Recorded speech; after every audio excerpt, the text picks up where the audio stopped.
Bab 14. Dia tidak hanya berhasil mengamankan buku pesanan Fuke Group, dia bahkan memperoleh tambahan 7 juta. Benar-benar rejeki nomplok yang tak terduga. Begitu kontrak ditandatangani, Luo Qi dan Su Guansong merasa gembira, seolah-olah mereka berada dalam mimpi. Sungguh tidak nyata, karena sikap awal Zhang Hongda sedingin es, dan dia enggan menerima tawaran dari bengkel Luo. Tapi Xiao Luo membalikkan keadaan dengan satu pukulan. Bos besar, apakah Anda serius dengan apa yang Anda katakan kepada Bos Zhang setelah menandatangani kontrak? Luo Qi bertanya sambil berjalan di sampingnya. Dia sekarang memuja Xiao Luo. Apa yang aku bilang? Kamu bilang selama dia berlatih mengayun selama 5 jam setiap hari selama 10 tahun, dia bisa memasukkan bola ke dalam lubang dengan satu ayunan. Tentu saja aku serius, latihan membuat sempurna, heh. Xiao Luo mengangkat alisnya dan terkekeh. Hal ini membuat Luo Qi semakin penasaran, dan dia berkata, jika itu masalahnya, alasan mengapa bos besar bisa memasukkan kelima bola ke dalam lubang. Dia pasti terus berlatih golf selama 5 jam setiap hari selama 10 tahun. Xiao Luo hanya tersenyum dan memilih untuk tidak menjawab. Dia tidak siap menjelaskan teknisnya, dan selain itu, dia sedang tidak berminat untuk melontarkan kebohongan putih. Sejak perjalanan ke lapangan golf Mingtai, Su Guansong telah memahami pikiran Xiao Luo dengan lebih baik. Di permukaan, dia tampak seperti anak muda yang ceroboh, selalu linglung, dan tidak mampu menahan diri. Namun sebaliknya, ia justru mampu memanfaatkan keunggulan tersebut saat ia menyadari kebanggaan Zhang Hongda dalam bermain golf. Dia melihatnya dalam waktu singkat dia bersamanya, tidak lebih dari 20 menit. Dia kemudian memanipulasi kelemahan itu untuk memikat Zhang Hongda ke dalam rencana cerdiknya, selangkah demi selangkah. Dia tidak hanya ahli taktik yang cakap dan mampu melaksanakan rencana tindakannya, tetapi dia juga ahli strategi cemerlang tingkat tertinggi. Dalam waktu 2 jam, dia mendapatkan pesanan dari Fuke Group dan mendapat pembayaran 5 juta dolar dari Fang Changlei. Ini bahkan lebih besar dari keuntungan yang dihasilkan kasino. Dia sekarang tahu mengapa Chu Yunxiong sangat menghormati Xiao Luo. Karakter seperti itu akan bersinar kemanapun dia pergi, apalagi di bengkel Luo. Ketua Xiao, Su Guansong berlari menuju Xiao Luo dengan perasaan mendesak. Ketua Xiao, dia berseru lagi, dengan rasa hormat yang dalam. Apakah Anda ada urusan dengan saya, Wakil Ketua Su? Ketua Xiao, apakah kamu pernah mendengar tentang geng naga sebelumnya? Geng naga, Xiao Luo menyipitkan mata, itu adalah nama yang dia dengar berkali-kali. Dia telah merenggut nyawa lebih dari 100 anggota geng mereka. Mendengar nama itu diucapkan lagi, dia kembali teringat akan reputasi mereka. Berpikir bahwa Xiao Luo mungkin belum pernah mendengarnya, Su Guansong menyesuaikan kacamatanya dan menjelaskan, geng naga adalah perkumpulan rahasia terbesar, mereka menjalankan bar, restoran, kasino, bisnis bawah tanah termasuk prostitusi dan perdagangan narkoba. Mereka telah merekrut sekitar 3.000 anggota. Geng naga bermarkas di distrik Guangming, tapi anggotanya tersebar di seluruh jalan Jiangcheng. Begitu dia selesai, dia menatap Xiao Luo dengan cemas, menunggu reaksinya. Terus berlanjut, Xiao Luo berkata dengan penuh minat. Juru mudi geng naga bernama Long Sankui, juga dikenal sebagai Lord Long, dan dia memiliki 3.000 siswa di bawahnya. Rumor mengatakan bahwa dia adalah master sejati, mampu membunuh lawan tanpa menumpahkan darah. Dia memiliki wajah yang galak, dan dia sangat kejam bahkan hantu pun takut padanya. Baiklah kalau begitu, Ketua Xiao, tahukah Anda mengapa Taste Boots selalu bisa menekan lokakarya Luo? Ambil contoh kasus orang lanjut usia yang meninggal karena memakan roti yang terkontaminasi di gerai kami. Bukankah sudah jelas ada seseorang di belakangnya? Tujuannya adalah untuk mencoreng reputasi kami. Namun, Fang Changyao, mantan bos bengkel Luo, bahkan tidak berani melawan. Sebaliknya, dia menjual bengkel Luo kepada bos Chu. Apa kamu tahu kenapa? Mengapa? Xiao Luo mengerutkan kening. Dia belum bisa menjelaskan seluruh urusan kotor itu. Su Guansong melihat sekeliling dan memastikan tidak ada orang di sekitarnya, lalu berkata dengan lembut, itu karena Fang Changlei dan Long Sankui memiliki hubungan khusus. Dikatakan bahwa ketika Long Sankui menemukan dirinya dalam situasi paling putus asa di tahun-tahun awalnya, dan Fang Changlei lah yang menyelamatkannya. Sejak itu, Long Sankui berterima kasih kepada Fang Changlei, dermawannya. Fang Changyao, sang ketua, bersiap untuk menuntut Taste Boots atas kompetisi ilegal, dia akhirnya diculik dan hampir dibuang ke laut untuk memberi makan ikan. Hal ini sangat menakutkannya sehingga dia meninggalkan Jiangcheng segera setelah menjual kembali bengkel Luo kepada bos Chu. Hampir tidak ada berita tentang dia sampai sekarang. Kenapa aku tidak tahu tentang penculikan bos Fang oleh Dragon Gang? Luo Qi berkedip dan bertanya. Su Guansong memutar matanya ke arahnya dan berkata, bagaimana mungkin kamu tahu? Saya juga mengetahuinya melalui minum dengan pimpinan Fang yang sedang depresi, karena dia secara tidak sengaja membocorkannya ketika dia sedang mabuk. Maksudmu, karena Fang Changlei, geng naga mungkin datang untukku seperti mereka datang untuk Fang Changyao. Xiao Luo berkata, menyampaikan maksudnya. Peluangnya sangat tinggi, kata Su Guansong sambil mengangguk. Apakah mereka tidak khawatir kalau dimasukkan ke penjara oleh polisi? Luo Qi bertanya. Luo Qi, kamu masih naif seperti biasanya. Dunia ini tidak seindah yang Anda bayangkan, semua kekotoran tersembunyi di balik fasad yang indah. Saat ini, kejahatan kejam sedang terjadi di seluruh penjuru dunia. Ada dua sisi mata uang, hitam bersatu dengan putih, seperti terang terhadap kegelapan. Di sebidang tanah kecil seperti Jiangcheng, Long Sankui melambangkan hitam dan kegelapan. Su Guansong berkata dengan sungguh-sungguh. Xiao Luo tersenyum, dan dia setuju dengan pemahaman Su Guansong tentang situasi ini. Dia menepuk bahu Su Guansong dan berkata, dalam keadaan sekarang, kita tidak bisa berbuat terlalu banyak. Mari kita mulai dengan pukulannya. Dengan itu, dia membuka pintu mobil dan masuk. Ketua Xiao, menurutku yang terbaik adalah jika Anda berdamai dengan Fang Changlei. Orang biasa seperti kita tidak bisa menghadapi geng naga, bahkan pemerintah pun tidak bisa berbuat apapun terhadap mereka. Mereka hanya dapat ditahan sementara. Menghancurkan geng naga hanya akan menyebabkan geng lain bangkit menggantikannya. Struktur saat ini seimbang dan cukup stabil untuk menghindari pecahnya perang wilayah. Mendamaikan. Bagaimana cara berdamai? Dengan menandatangani perjanjian yang tidak setara dengannya untuk gencatan senjata sesaat seperti yang dilakukan pemerintahan Qing di masa lalu. Xiao Luo mencibir, bertanya-tanya apa yang ada dalam pikiran Su Guansong. Kami pastinya tidak bisa melakukan ini, karena Ketua Fang adalah orang yang kejam. Bahkan jika kami memberikan kompensasi kepadanya secara finansial, dia tidak akan pernah membiarkan masalah ini berhenti dan memikirkan segala cara yang mungkin untuk secara bertahap menghancurkan bengkel Luo. Luo Qi berkata dengan ekspresi serius di wajahnya. Saya sedang memikirkan keselamatan Ketua Xiao. Apa yang kamu mengerti? Su Guansong memarahi. Aku tidak percaya Dragon Gang bisa menipu publik di Jiangcheng. Itu hanya kelompok gangster. Bagaimana cara kerjanya di atas hukum negara? Bentak Luo Qi. Nyalakan mesinnya, kita akan kembali ke perusahaan. Xiao Luo melambai dan langsung memotong argumen mereka. Setelah menelusuri daftar beberapa lusin pelanggan utama yang disiapkan oleh Li Zimeng, Xiao Luo membuat rencana tindakan yang akan memberi tekanan pada Taste Boots. Fang Changlei telah membuatnya kesal, jadi tentu saja, dia bermaksud membalas budi Fang Changlei dengan cara yang sama. Jumlah total pesanan kue bulan yang diterima Taste Boots dari perusahaan-perusahaan ini bernilai lebih dari 30 juta, hanya dari satu festival tradisional. Ditambah dengan keuntungan harian dari gerai mereka, keuntungan dari industri kue sangat menggiurkan. Xiao Luo berencana untuk mengambil alih kendali atas akun-akun utama Taste Boots, menggunakan kelemahan pribadi pemiliknya untuk merancang skemanya. Menjadi asistennya, Luo Qi, yang telah bekerja keras, akhirnya berhasil dengan cepat dengan serangkaian triknya. Para bos ini cenderung memiliki hobi yang unik, seperti balap mobil, olahraga, clubbing, dan wanita. Xiao Luo pertama-tama akan mencari kelemahan masing-masing. Mereka akan dengan mudah terjebak dalam rencananya, seperti yang dilakukan Zhang Hongda. Bagi segelintir orang yang tidak mau menyerah pada pemerasan atau ancaman, maka Xiao Luo akan melakukan penculikan anak-anak mereka. Rencananya akan terlaksana, dengan cara apapun. Tidak ada yang terlalu ekstrim. Ada 3 fase menjadi pebisnis, dan ini fase pertama. Ini adalah fase akumulasi awal dengan menghasilkan uang secara tidak hati-hati, dan bertentangan dengan hati nurani dan moral. Xiao Luo sedang menjelaskan 3 fase utama menjadi seorang pengusaha kepada Luo Qi, yang diberitahukan kepadanya oleh Zhang Dasan sebelumnya. Saya sekarang berada di fase pertama. Taste Boots memulai persaingan tidak sehat, saya akan menanggapinya dengan cara yang sama seperti mereka memulainya, mata ganti mata. Kamu tiba-tiba menjadi menakutkan, bos besar. Luo Qi berpikir keras. Cerdas dalam trik, berani, berwawasan luas, berkemampuan tinggi, dan yang terpenting, garang.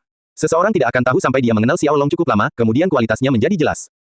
Kalau begitu, apakah kamu masih ingin bekerja untukku? Xiao Luo berkata dengan cuek, memasang wajah cemberut. Tentu saja saya akan melakukannya, kata, menakutkan, yang baru saja saya gunakan, dimaksudkan sebagai pujian, bukan tentang bos besar yang benar-benar menakutkan. Luo Qi sangat menekankan maksudnya.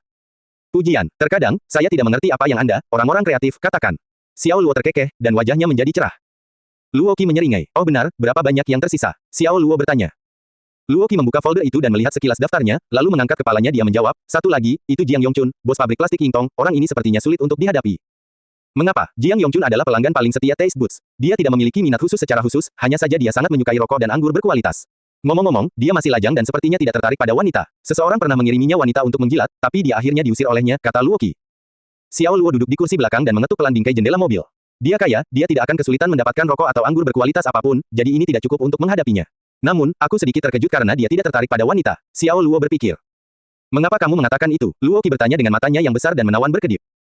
Tidak apa-apa bagi seorang pria untuk tidak menyukai rokok, anggur berkualitas, dan bahkan mobil sport, tetapi tidak mungkin baginya untuk tidak mencintai wanita cantik. Itu adalah sifat manusia, itu adalah kode yang tertulis dalam gen kita.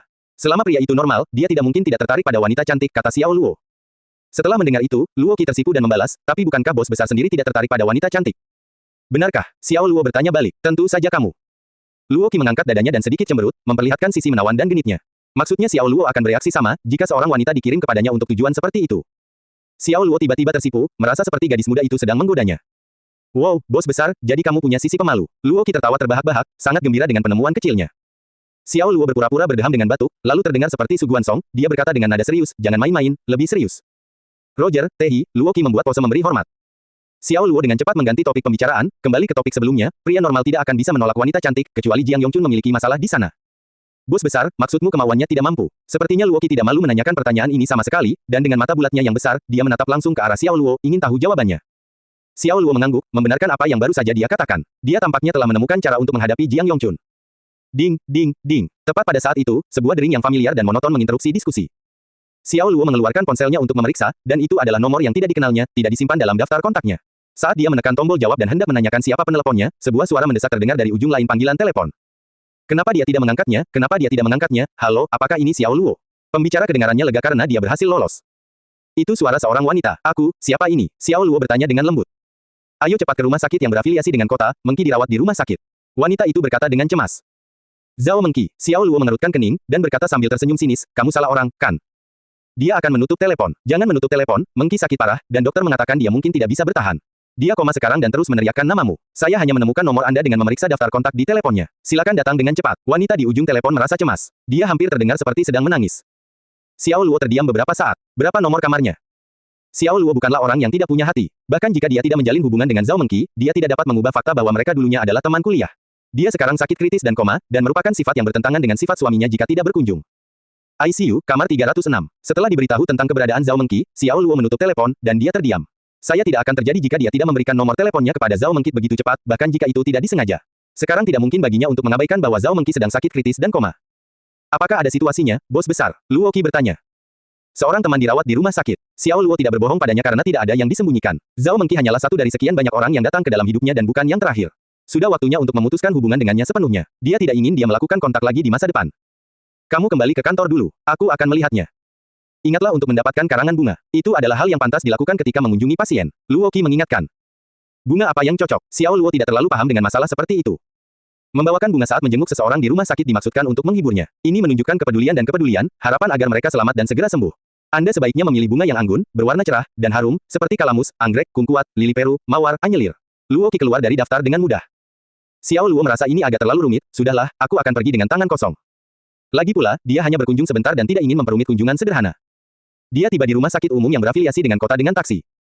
Xiao Luo langsung menuju ke ruang ICU 306 dan mengetuk pintunya pelan. Seorang wanita muncul di pintu, wajahnya dibingkai rambut bergelombang. Dia bertanya, sebagai antisipasi, apakah kamu Xiao Luo? Matanya yang prihatin menjadi cerah ketika dia melihat Xiao Luo di pintu. Xiao Luo mengangguk dan memasuki ruangan. Di sana dia melihat Zhao Mengqi terbaring di ranjang rumah sakit. Dia mengenakan masker oksigen di hidung dan mulutnya. Dia tampak pucat, tidak seperti kecantikan yang dia ingat. Apa yang terjadi dengannya? Dia bertanya dengan nada acuh tak acuh seolah berbicara dengan orang asing. Itu radang usus buntu akut. Kata dokter, usus buntunya pecah. Ini mengancam jiwa. Dia baru saja menjalani operasi darurat, dan kondisinya saat ini stabil. Tapi pengobatan lanjutannya masih membutuhkan sekitar 70 hingga 80 ribu. Wanita berambut bergelombang itu menjawab dengan mendesak. Dia tampak tegang dan stres. Bagaimana dengan Hua Haifeng, pacarnya? Dia putus dengannya ketika dia jatuh sakit. Dia bahkan menelepon untuk memberitahunya bahwa lebih baik mati, karena dia tidak akan membayar sepeser pun untuk perawatannya. Kata wanita itu sambil menggigit bibirnya karena marah. Xiao Luo menggelengkan kepalanya dan mencibir. Mendengar tentang betapa brengseknya Hua Haifeng membuatnya marah. Xiao Luo berjalan menuju tempat Zhao Mengqi berbaring di tempat tidurnya, tertidur. Dia tidak tahu apakah dia tertidur lelap. Dia mengintip wajahnya dari tempatnya berdiri, dan dia tampak pucat di ruangan yang remang-remang. Ada ekspresi ketidakpedulian biasa di wajahnya, ekspresi yang hampir tidak menunjukkan betapa dia sangat berarti baginya. Apakah dia membencinya? Sejujurnya, untuk sesaat, dia merasa getir. Dia tidak percaya hal itu terjadi. Dia terus memikirkannya tanpa henti. Lalu kecelakaan itu terjadi. Hal itu tentu saja membuatnya tersentak kembali ke akal sehatnya, sebuah perspektif baru, jika Anda mau. Dia tidak bisa terus-menerus mengingat peristiwa masa lalu yang tidak dapat dia kendalikan. Sudah waktunya untuk melepaskannya. Barangkali hantu kematian melakukan hal tersebut pada seseorang, ia menghilangkan kekacauan dan membantunya melihat kehidupan sebagaimana adanya. Nasib selalu berubah-ubah dalam masalah cinta. Bagi sebagian orang, ini seperti dua kapal yang lewat di malam hari, sementara yang lain mungkin berkembang menjadi hubungan yang langgeng, hanya untuk berpisah ketika ada tanda-tanda masalah. Hal-hal seperti itu punya cara untuk membuat seseorang tumbuh dewasa. Itu pada akhirnya membuat mereka lebih kuat. Kamu adalah Xiao Luo, bukan? Sebuah suara datang dari belakangnya. Ini agak mengejutkannya, dia tidak mengharapkan orang lain. Tapi, dia tetap tenang, berbalik ke arah suara itu. Itu adalah teman sekamar Zhao Ming. Dia langsung mengenalinya sebagai mantan pacar Mengqi. Kondisinya memburuk sekitar setengah bulan lalu. Ketika dia kembali dari kerja, dia akan duduk di meja dengan linglung hampir sepanjang waktu. Kadang-kadang dia bahkan menangis pada dirinya sendiri. Dia merasa terdorong untuk menjelaskan detailnya, rambut bergelombangnya membingkai ekspresi belas kasihnya yang berlebihan. Tanpa menyerah, dia menyela, tahukah kamu, dia bilang dia sangat bodoh karena meninggalkan pria baik sepertimu. Kamu sangat penyayang dan selalu menyayanginya. Sebagai teman sekamar Zhao Mengqi, dia merasa berkewajiban untuk menyatukan kembali pasangan itu, dan dia melakukannya dengan drama yang begitu tinggi. Xiao Luo berdiri menghadap wanita itu, tangannya dengan santai di sakunya. Dia tetap tenang, tapi wajahnya tidak menunjukkan emosi, dengan nada datar. Dia berbalik sedikit, memiringkan kepalanya ke arah Mengqi, dan berbicara dengan lembut, hampir pada dirinya sendiri, belum terlambat untuk memulai kembali. Temukan cinta yang kamu cari. Dia menghela nafas pelan sebelum melanjutkan, 2 bulan bukanlah waktu yang lama untuk mengetahui karakter sejati seorang pria, tolong lupakan aku. Zhao Mengqi bergerak ketika dia merasakan kehadiran yang familiar, tapi dia hampir tidak bisa membuka matanya. Butuh beberapa saat untuk menemukan fokusnya, lalu kilau kembali muncul di pipinya. Dia berbicara dengan lemah, apakah ini mimpi? Sungguh mimpi yang indah, dia terdiam tanpa menyelesaikan kalimatnya. Dia menutup kedua matanya erat-erat, seolah tidak ingin mimpinya berakhir. Dia pikir dia sedang berhalusinasi. Apakah itu Xiao Luo yang berdiri di sampingnya? Mengqi, ini bukan mimpi, buka matamu, ini Xiao Luo. Dia ada di sini. Wanita itu tiba-tiba menempatkan dirinya di antara keduanya, dengan sukarela mengambil peran sebagai pembawa damai. Benar-benar, dia tidak percaya, dan berkata kepada temannya dengan nada yang hampir memohon, jangan berbohong padaku, Linger. Saat air mata mengalir di pipinya, dia terisak, bahkan jika itu hanya mimpi, itu sudah cukup bagiku. Luo, aku minta maaf karena meninggalkanmu. Saya minta maaf. Karena tidak tahu harus berbuat apa, dia menutup matanya, tidak ingin tahu apakah ini semua hanya mimpi. Dia hanya tidak memiliki keberanian untuk menghadapi Xiao Luo lagi. Kamu tidak perlu menyesal, kamu hanya memilih hidupmu sendiri dan kami tidak berhutang apapun satu sama lain. Saya di sini hari ini sebagai teman sekelas Anda, dan saya meminta Anda untuk menjalani hidup sesuai keinginan Anda. Seperti yang seharusnya, milikilah keberanian. Luo, terima kasih. Kamu benar. Aku naif dan tidak menghargai apa yang kumiliki. Sekarang sudah terlambat untuk menyesal. Suaranya pecah, dia mengungkapkan perasaannya secara terbuka, jika aku bisa memulai dari awal lagi, aku akan memelukmu erat-erat dan tidak akan pernah melepaskanmu lagi. Air mata mengalir di wajahnya saat dia berbicara, dan dia meringis, berusaha menahan air matanya. Kenangan saat-saat yang lebih bahagia dan lebih sederhana terlintas, dia hampir tersenyum ketika mengingat saat-saat dia menyiapkan nasi goreng telur favoritnya. Baginya, masa-masa kepolosan sudah lama berlalu, dan dialah yang bertanggung jawab menghancurkan cinta itu. Itu memang sebuah pelajaran yang sulit. Dia membenci dirinya sendiri karena hal itu. Kita bukan lagi orang yang sama seperti dulu, Mengqi. Xiao Luo berkata dengan lembut. Ya, Zhao Mengqi tersenyum pahit, mencicit. Pintu kamar terbuka, dan seorang dokter mencondongkan tubuh dari belakangnya sambil berkata tegas, kalian berdua, pasien perlu istirahat. Jangan bicara terlalu lama. Xiao Luo mengangguk dan berkata kepada Zhao Mengqi, jaga dirimu baik-baik. Kemudian, dia berbalik dan segera meninggalkan ruangan, tanpa melihat ke belakang sedikit pun. Dia ingin percaya bahwa Zhao Mengqi akan dapat memulai kembali setelah meninggalkan Hua Haifeng. Pemikiran ini memberinya rasa lega. Begitu mereka keluar ruangan, Xiao Luo memberikan kartu Union Pay kepada Malinger. Ada $10.000 di kartu ini, kata sandinya 666.666, tolong jaga dia. Malinger mengangkat alisnya, $10.000, begitu saja, dia memang kaya. Mengqi benar-benar melewatkan hasil tangkapan yang bagus. Hanya saja, jangan bilang padanya aku ada di sini saat dia pulih. Katakan saja padanya dia sedang berhalusinasi. Soal uang, kamu akan memikirkan sesuatu. Xiao Luo berkata dengan jelas, sungguh-sungguh dalam setiap kata-katanya. Oke baiklah, Malinger mengangguk cepat sebagai tanda terima. Tiba-tiba dia merasakan beban kartu Union Pay di tangannya. Halo, Bos Chen, pesanan Anda akan segera tiba, apa? Anda tidak menginginkannya. Anda tidak bisa melakukan ini kan, Bos Chen? Saya mempercayai Anda sehingga kami tidak menandatangani kontrak, tetapi bagaimana Anda bisa mengabaikan pesanan begitu saja? Harganya lebih dari 100.000. Fang Changlei berbicara dari kantor manajer umum di Taste Boots. Ketika dia mendapat konfirmasi bahwa pihak lain telah membatalkan perintah tersebut, dia melompat dari kursinya, meninggikan suaranya dengan nada mengintimidasi. Sebelum dia sempat memprotes, pihak lain sudah menutup telepon. Dia merasakan kemarahannya meningkat bahkan nada digital dari gagang teleponnya bergema ke seluruh ruangan, bip bip bip. Cek, siapa yang main-main di belakangku? Fang Changlei sangat marah. Dia melemparkan teleponnya dengan keras ke lantai. Dia marah, sepertinya dia akan mencabik-cabik seseorang. Ini adalah panggilan telepon ke-8, semuanya ke pelanggan tetap, masing-masing membatalkan pesanannya. Dan orang-orang ini adalah teman-teman lama dan pelanggan-pelanggan yang sering dia temui bersama para nyonya rumah di kamar-kamar pribadi yang beruap. Mereka berbagi hubungan bisnis yang sangat solid. Jadi sungguh menjengkelkan karena setiap dari mereka menelepon untuk membatalkan pesanan mereka. Tanpa ragu, seseorang sedang mengotak-atik Taste Boots. Ketua Fang, apa yang mereka katakan? Kenapa mereka tiba-tiba membatalkan pesanannya? Bantuan laki-laki itu bertanya dengan lemah lembut, sama sekali tidak yakin apa yang sedang terjadi. Saya tidak tahu rinciannya, tapi mereka semua bilang ada seseorang yang menguasainya dan meminta mereka menandatangani kontrak dengan pemasok lain, memesan kue bulan dari merek lain. Sial, mungkinkah itu lokakarya Luo? Fang Changlei, mau tidak mau merasakan deja vu. Beberapa hari yang lalu, perintah dari Zhang Hongda, dari Fuke Group juga datang begitu saja. Dia menarik pipanya dari mulutnya, dan menyuarakan pikirannya dengan lantang, mungkinkah bajingan kecil itu yang mengacaukanku dari belakang. Asisten laki-laki itu menyadari ekspresinya berubah menjadi gelap, dia tetap diam seperti tikus gereja, gemetar di sudut tempatnya berdiri. Tidak mungkin, lubang kecil itu tidak pernah memiliki otot seperti ini. Fang Changlei tidak bisa berhenti melambaikan tangannya saat dia menelusuri daftar kemungkinan tersangka di kepalanya. Saat dia menangkupkan tangannya di dagunya, dia berkata pada dirinya sendiri lagi, jika Bos Chu terlibat, itu akan semudah ABC, lagi pula Bos Chu menganggap lubang kecil itu sangat tinggi. Saat dia merenung lebih jauh, dia tampak semakin bingung, jadi, apakah Bos Chu yang ingin macam-macam denganku? Semakin dia memikirkannya, semakin menakutkan hal itu. Meskipun dia memiliki hubungan baik dengan geng naga dan Long San Kui, namun dia bukan tandingan Chu Yun Xiong. Jika kekuatan hitam Jiang Cheng adalah geng naga, maka kekuatan putih pastilah Chu Yun Xiong. Jika Chu Yun Xiong ingin menghadapinya, maka dia mungkin juga, kepala Fang Changlei berputar-putar, saat dia menjelajahi kemungkinan skenario, tapi, mengapa? Dia tidak punya masalah dengan Chu Yun Xiong, bahkan mengatur pernikahan putranya dengan Putri Chu. Dia telah memperlakukan Chu Yun Xiong dengan hormat seperti Lafayette, tidak ada alasan bagi Chu Yun Xiong untuk berurusan dengannya. Satu mau tak mau dia merasa seperti sedang meraba-raba di tengah kabut. Fang Changlei berkeringat dingin, dia mengeluarkan perintah, cepat, ambil mobilnya, saya ingin mengunjungi Bos Chu. Ya Pak, asisten laki-laki, melompat sebagai tanggapan, mengangguk dengan tergesa-gesa, dan pergi untuk segera membuat pengaturan. Fang Changlei harus tahu pasti apakah Chu Yun Xiong adalah orang di balik seluruh episode ini. Jika tidak, ia tidak akan bisa makan atau tidur. Dalam damai, Direktur Pabrik, Jiang Yongchun, tidak menolak permintaan pertemuan Xiao Luo.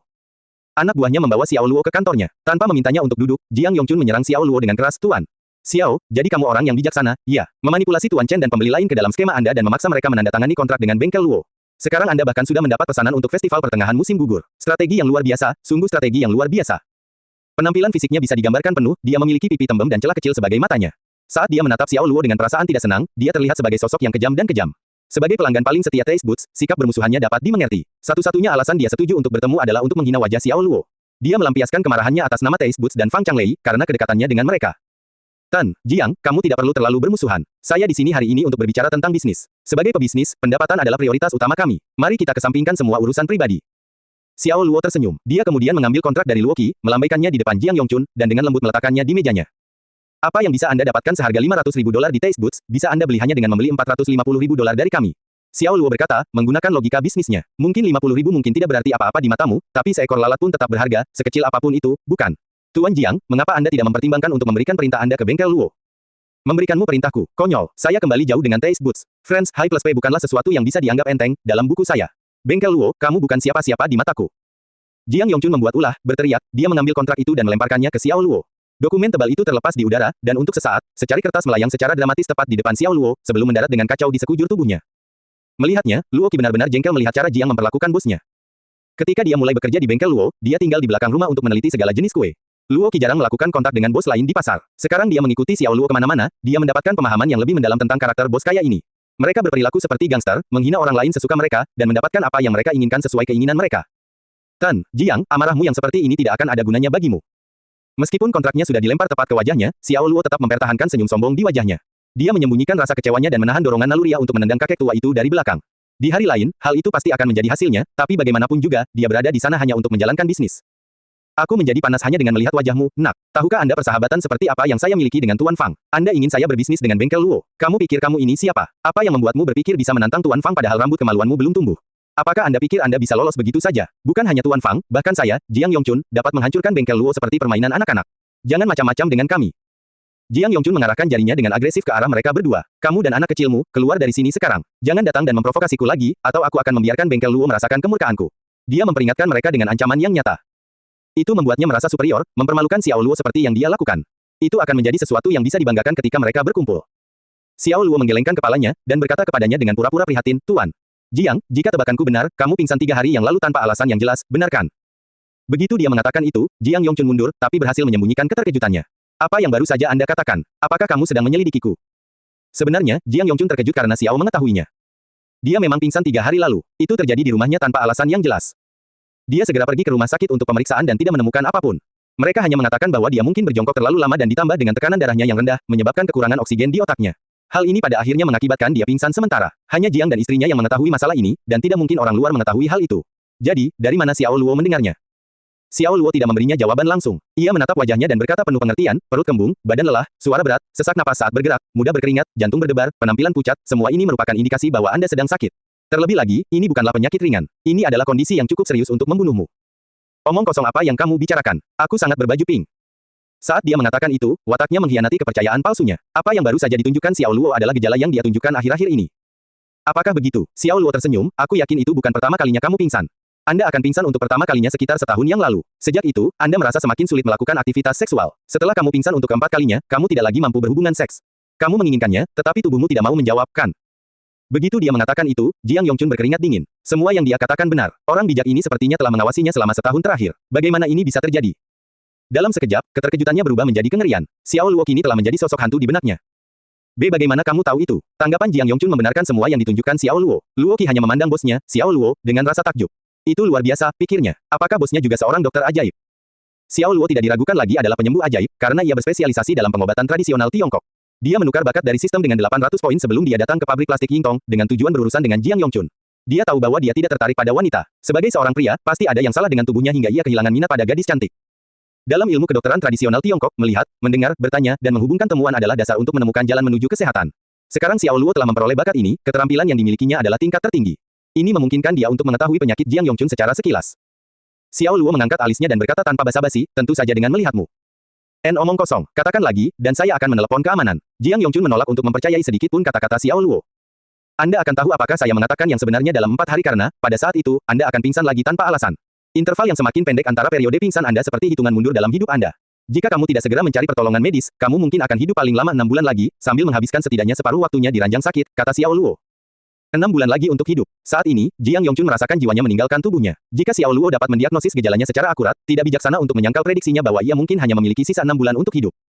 Kau hanya mencoba menakutiku. Saya pernah ke rumah sakit terbaik di Jiangcheng, dan mereka semua mengatakan bahwa tidak ada yang salah dengan tubuh saya. Kamu mencoba melakukannya denganku. Dia menunjuk Xiao Luo dengan tangan gemetar, hampir berharap dia menarik kembali apa yang dia katakan. Xiao Luo berdiri, tidak berencana membuang waktunya lagi di sana. Tidak ada alasan bagiku untuk membodohimu. Saya akan menunggu di bengkel Luo. Dia berkata singkat, dan menambahkan, sebaiknya kamu menyimpan setiap bagian kontrak di atas. Saya tidak akan menerimanya jika ada halaman yang ternoda. Antara Taste Boots dan Luo's Workshop, saya yakin Anda akan membuat pilihan yang tepat. Setelah selesai, dia melambaikan tangannya dan segera pergi bersama Luo Qi. Kamu ingin membuatku takut. Apakah menurut Anda saya dibesarkan dengan rasa takut? Hanyalah kamu, anak kecil. Jiang Yongchun berteriak dari kantornya. Namun setelah dia tenang, dia merasa diliputi oleh malapetaka yang semakin besar dan akan segera terjadi.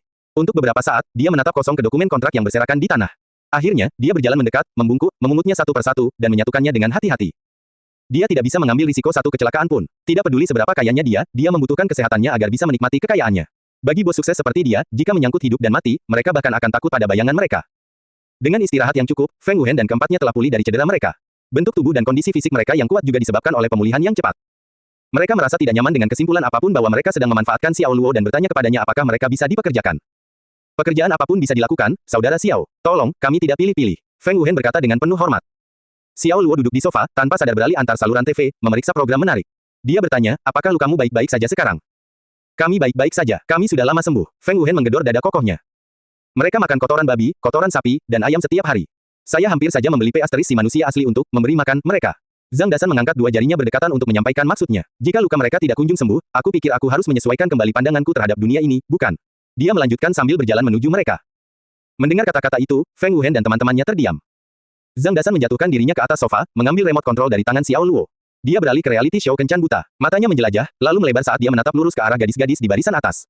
Apa-apaan ini, nomor 12, yang selama ini aku ikuti, dia sudah ambil. Oleh N asterisk Gasialan juga. Astaga makaroni, dia sangat menyukai BBC, iya. Xiao Luo meliriknya, apakah kepalamu baik-baik saja? Apakah kamu tinggal di rumah sepanjang hari hanya untuk menonton program kencan buta yang bodoh ini? Apa yang kamu ketahui tentang mereka? Anda pikir saya menontonnya karena saya menontonnya? Saya di sini untuk mempelajari nuansa gaya dan kecerdasan pembawa acara botak itu, oke. Lihatlah cara dia berbicara. Dia terdengar seperti orang bijak. Astaga pepperoni, dia keren sekali. Saat aku mengambil alih bengkel Luo darimu, aku ingin memiliki sikapnya, bantah Zhang Dasan. Kalau begitu, menurutku kamu harus cepat dan potong rambutmu sendiri. Xiao Luo berdiri dan pergi ke sudut ruangan untuk minum di dispenser air. Botak kakimu, bagaimana wajah besarku ini bisa cocok dengan gaya rambut seperti itu? Zhang Dasan membalas, bersikap kesal. Saudara Zhang, menurutku kamu salah. Bagaimana bisa disebut gaya rambut padahal rambutmu bahkan tidak tersisa? Ya, dalam dialek kami, itu disebut potongan mata biksu, yang artinya seperti keledai botak. Menjadi keledai botak tidaklah bagus, mereka hanya bisa bersama biarawati, dan biarawati adalah yang terburuk. Siapapun yang menikahi seorang biarawati akan mendapat sial selama 3 generasi. Ling Wuchung dalam The Smiling Road Wanderer bahkan mengatakan bahwa setiap kali dia melihat seorang biarawati, dia kehilangan setiap taruhan yang dia buat. Xiao Wu dan 3 pria lainnya mengobrol satu sama lain. Wajah datar mereka tampak seperti berusaha untuk tidak mengejek siapapun, tetapi terlihat jelas bahwa mereka sedang membicarakan Zhang Dasan. Persetan, pergi ke samping. Zhang Dasan tidak terlalu ramah terhadap Feng Wuhen dan teman-temannya. Dia telah merawat mereka hingga sehat seperti dia adalah orang tua yang menyayanginya selama beberapa hari terakhir. Memikirkan hal itu membuatnya merasa ngeri di dalam. Xiao Luo kembali duduk di sofa setelah mengambil segelas air, kalian berenam tidak boleh tinggal di sini di rumah. Perusahaan baru saja menerima banyak sekali pesanan. Pabrik semuanya terikat karena mereka. Persiapkan dirimu dan ikuti aku ke perusahaan. Kami perlu mencari Lin Chongdong dari Departemen Sumber Daya Manusia untuk mendapatkan pekerjaan. Termasuk aku. Zhang Dasan menunjuk dirinya sendiri. Dah, bahkan orang-orang ini tahu bagaimana merasa malu, mengabaikanku. Tidakkah kamu merasakan hal yang sama, meski hanya sedikit? Xiao Luo menyesap tehnya dan berkata tanpa tergesa-gesa, saya akan menyerahkan bengkel Luo kepada Anda setelah perusahaan stabil, jadi Anda harus memahami sistem perusahaan, oke. Saya sudah memikirkannya, dan menurut saya Anda harus memulai dari bawah. Anda bisa mulai dengan mempelajari teknologi pemrosesan makanan kami. Dasar sial, malah menjadikanku karyawan tetap. Kawan, bukankah hati nuranimu di sini sedikit sakit? Zhang Dasan bertingkah seolah dia sedang patah hati. Tentu saja dia tidak menentang pengaturan ini. Dia sudah tahu kemampuan Xiao Luo jauh di atasnya dalam segala aspek. Jika dia tidak bekerja lebih keras, dia tidak akan bisa menduduki jabatan manajer umum di bengkel Luo di masa depan. Dia memahami perlunya dia memulai dari paling bawah. Xiao Luo mengabaikannya dan terus meminum tehnya. Saudara Xiao, berapa gaji kita setiap bulannya? Feng Wuhen bertanya dengan antisipasi. Gaji pokok akan menjadi 2,2 ribu dalam 3 bulan pertama dan akan meningkat menjadi sekitar 2,5 hingga 2,6 ribu setelah itu. Jika kamu bekerja lembur setiap hari, mengingat jumlah pesanan yang kami miliki sekarang, kamu bisa mendapatkan sekitar 5.000 dolar setiap bulannya, kata Xiao Luo. 5.000, mereka berlima sangat gembira, hampir tidak percaya dengan apa yang baru saja mereka dengar. 5.000 per orang, per bulan, itu benar. Xiao Luo menegaskan dengan anggukan. Wah, mereka tersentak, linglung karena apa yang baru saja mereka dengar. 5.000 dolar per bulan. Ada banyak tambang emas di mana-mana di kota metropolitan ini, dan mereka akhirnya berhasil menjadi salah satunya. Cepatlah, dan terima kasih pada kakak Xiao. Feng Wuhen segera meminta teman-temannya untuk berterima kasih kepada Xiao Luo. Terima kasih, kakak Xiao. Para pria itu mengepalkan tangan mereka dengan gaya tradisional Tiongkok dan mengungkapkan rasa terima kasih mereka kepada Xiao Luo. Bahkan dalam mimpi mereka, mereka tidak pernah mengira akan mendapatkan pekerjaan dengan gaji 5.000 dolar per bulan. Hari-hari buruk telah berlalu, akhirnya berlalu. Mengingat masa-masa sulit yang mereka lalui selama beberapa bulan terakhir, mereka tiba-tiba merasakan emosi menguasai diri mereka, dan hampir menangis. Jangan terlalu senang dulu. Sebagai pekerja tetap, ya, tunjangan Anda mungkin baik-baik saja, tetapi pekerjaan itu sendiri melelahkan. Anda akan bekerja dalam 2 shift. Pergeseran siang hari lebih baik, shift malam akan menguras tenaga Anda. 5.000 dolar ini bukanlah uang yang mudah. Anda harus siap secara mental, Zhang Dasan mengingatkan. Kami tidak takut akan kesulitan. Feng Wuhen berkata dengan tegas. Xiao Luo berdiri dan menepuk pundaknya, bekerja dan pelajari lebih lanjut. Ketika kalian sudah memperoleh keterampilan kalian, saya akan meminta kalian melakukan beberapa hal lainnya. 1. Ya, saudara Xiao, Feng Wuhen mengangguk cepat, dengan sedikit kegembiraan sekaligus antisipasi terhadap pekerjaan baru. Zhang Dasan gemetar karena jijik saat dia menggoda, dasar brengsek, sekarang kamu semakin bertingkah seperti bos, bukan? Anda tahu cara menyemangati karyawan Anda. Tan, Xiao, aku harus memberitahumu tentang masalah kita. Jumlah pesanan yang kami terima jauh melebihi kapasitas produksi pabrik kami. Zhang Donghai, seorang pria berwajah keriput, berbicara kepada Xiao Luo.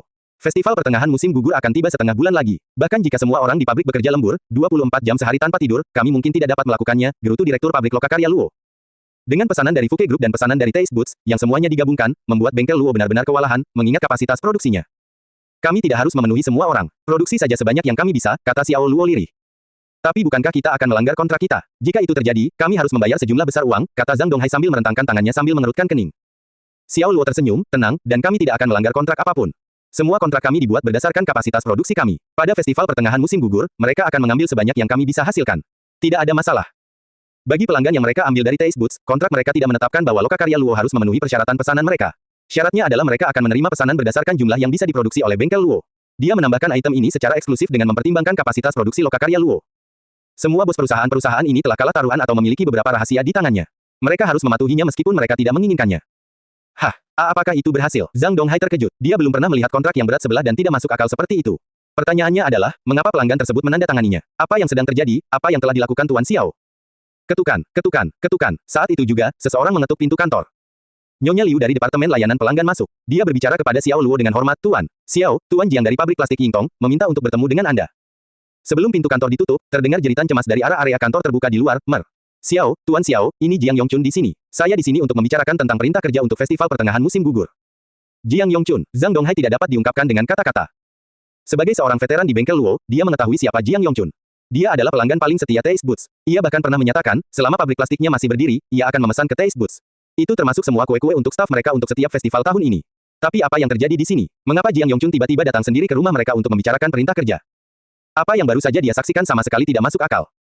Jiang Yongchun menyebabkan keributan besar saat dia mengajukan pertanyaan ke kantor Xiao Luo. Semua orang menoleh ke arahnya, termasuk Su Guansong, Lin Chongdong, dan Li Zimeng. Ketika mereka melihat Jiang Yongchun, wajah mereka semua terlihat tidak percaya karena dia bukanlah seseorang yang akan muncul di perusahaan mereka. Tan, Jiang, bolehkah aku bertanya apakah kamu ada di sini? Su Guansong mendekatinya. Dia tidak percaya bahwa pelanggan paling setia Taste Boots ada di bengkel Luo untuk mendiskusikan pesanan pekerjaan. Dia khawatir Jiang Yongchun ada di sini untuk membuat masalah. Di mana Tuan Xiao? Tuan Su, cepat beritahu saya di mana Tuan Xiao. Jiang Yongchun dengan cemas melompat-lompat, putus asa mencari arah. Tenanglah, hal pertama yang pertama, beritahu aku mengapa kamu ingin bertemu Tuan Xiao. Kata Su Guansong, mencoba menenangkannya. Jiang Yongchun menggelengkan kepalanya, saya tidak bisa membicarakan hal ini dengan Anda, hanya dengan Tuan Xiao. Cepat bawa aku menemui Tuan Xiao. Jiang Yongchun, Xiao Luo menyandarkan separuh tubuhnya dari balik pintu kamarnya dan berteriak kepada Jiang.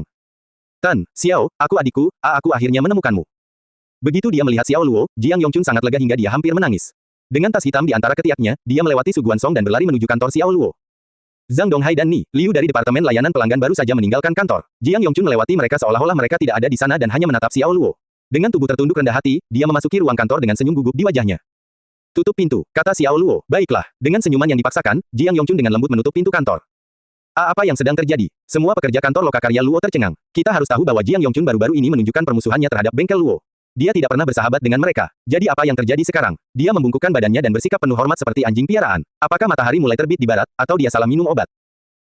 Apa yang terjadi dengan Jiang Yongchun? Kenapa dia terlihat seperti ada di sini untuk menenangkan Tuan Xiao? Su Guansong bergumam pada dirinya sendiri, alisnya berkerut. Li Zimeng tidak mengatakan apapun. Wajahnya yang lembut menunjukkan keterkejutan. Banyak orang yang hadir merasa bingung. Lambat laun rasa ingin tahu mereka menguasai mereka, dan mereka berkumpul di luar kantor Xiao Luo. Mereka menempelkan telinga ke pintu kantor, berharap mendengar apa yang sedang terjadi. Su Guansong terbatuk keras beberapa kali. Mereka mengira dia meminta mereka untuk kembali bekerja, tetapi ketika mereka hendak bubar, mereka mendengar dia berkata dengan nada serius, menguping boleh saja, tapi jangan sampai ketahuan oleh Tuan Xiao. Semua orang saling memandang, merasa sulit menerima perubahan mendadak dalam etika kantor Su Guansong. Mereka bertanya-tanya, menurut norma, bukankah seharusnya Tuan Su menegur kami? Di dalam kantor, Tan, Xiao, kamu harus menyelamatkanku. Semua rumah sakit papan atas itu adalah sampah. Mereka tidak tahu apa yang salah dengan saya. Aku hanya bisa menaruh harapanku padamu sekarang. Tuan Xiao, jangan biarkan aku mati, kata Jiang Yongchun, hampir menangis. Tadi malam, dia pingsan lagi di kamar mandi tanpa alasan dan terbangun oleh bau busuk dari toilet. Terlebih lagi, dia bahkan bisa merasakan energinya terkuras. Yang membuatnya panik adalah hal itu terjadi tepat pada hari keempat setelah dia bertemu Xiao Luo. Dia sekarang semakin yakin bahwa diagnosis Xiao Luo akurat. Dia sudah dekat dengan kematiannya. Dan itulah mengapa dia bergegas datang pagi-pagi sekali. Menghadapi komplikasi seperti itu, dia tidak peduli lagi dengan Taste Boots atau uang. Siapapun yang bisa menyelamatkannya akan memiliki hutang abadi dan rasa terima kasih yang tak terhingga. Kamu yakin aku tidak berbohong padamu sekarang? Iya, Xiao Luo berkata dengan nada mengejek sambil menatapnya. Sangat menyesal, Jiang Yongchun mengangguk menegaskan dan berkata, ya, Tuan Xiao. Saya gagal mengenali bakat Anda. Seseorang yang bermoral tinggi tidak akan mengingat pelanggaran yang dilakukan oleh seseorang yang bermoral rendah. Saya minta maaf atas kekasaran saya saat itu. Aku benar-benar minta maaf. Dia berdiri dan membungkuk dalam-dalam pada Xiao Luo. Dia kemudian mengeluarkan kontrak yang tersebar di lantai pada pertemuan terakhir mereka dan dengan hati-hati meletakkannya di meja Xiao Luo. Ini adalah kontrak sejak hari itu. Aku sendiri yang sudah menghapus setiap kertasnya. Sama sekali tidak ada kotoran di dalamnya. Xiao Luo melihat sekilas kontrak yang tidak bernoda itu. Dia bersandar di kursinya dan berkata sambil tersenyum sambil menggelengkan kepalanya, ini adalah kontrak yang aku persiapkan untukmu terakhir kali. Itu tidak valid lagi. Tapi karena Anda sangat tulus, Tuan Jiang, saya akan membuatkan kontrak lain untuk Anda. Jumlah pesanan akan tetap sama, namun biayanya harus diubah. Lakukan sesukamu, Tuan Xiao. Semuanya terserah Anda, kata Jiang Yongchun dengan hormat. 500.000 di atas harga dasar aslinya, kata Xiao Luo lemah. Tambahan $500.000. Meskipun dia sudah siap secara psikologis, ekspresi keterkejutan masih terlihat di wajah Jiang Yongchun. $500.000 bukanlah jumlah yang kecil. Staf kantor yang mendengar kata-kata di luar pintu juga sama terkejutnya. Mereka mulai berdiskusi dengan tenang. Berapa banyak yang awalnya ingin dipesan Jiang Yongchun? Hanya setengah juta, kurasa. Menambahkan $500.000 pada bahan dasar asli, bukankah itu berarti menggandakan harga setiap kue bulan? Tuan Xiao terlalu kejam, bukan?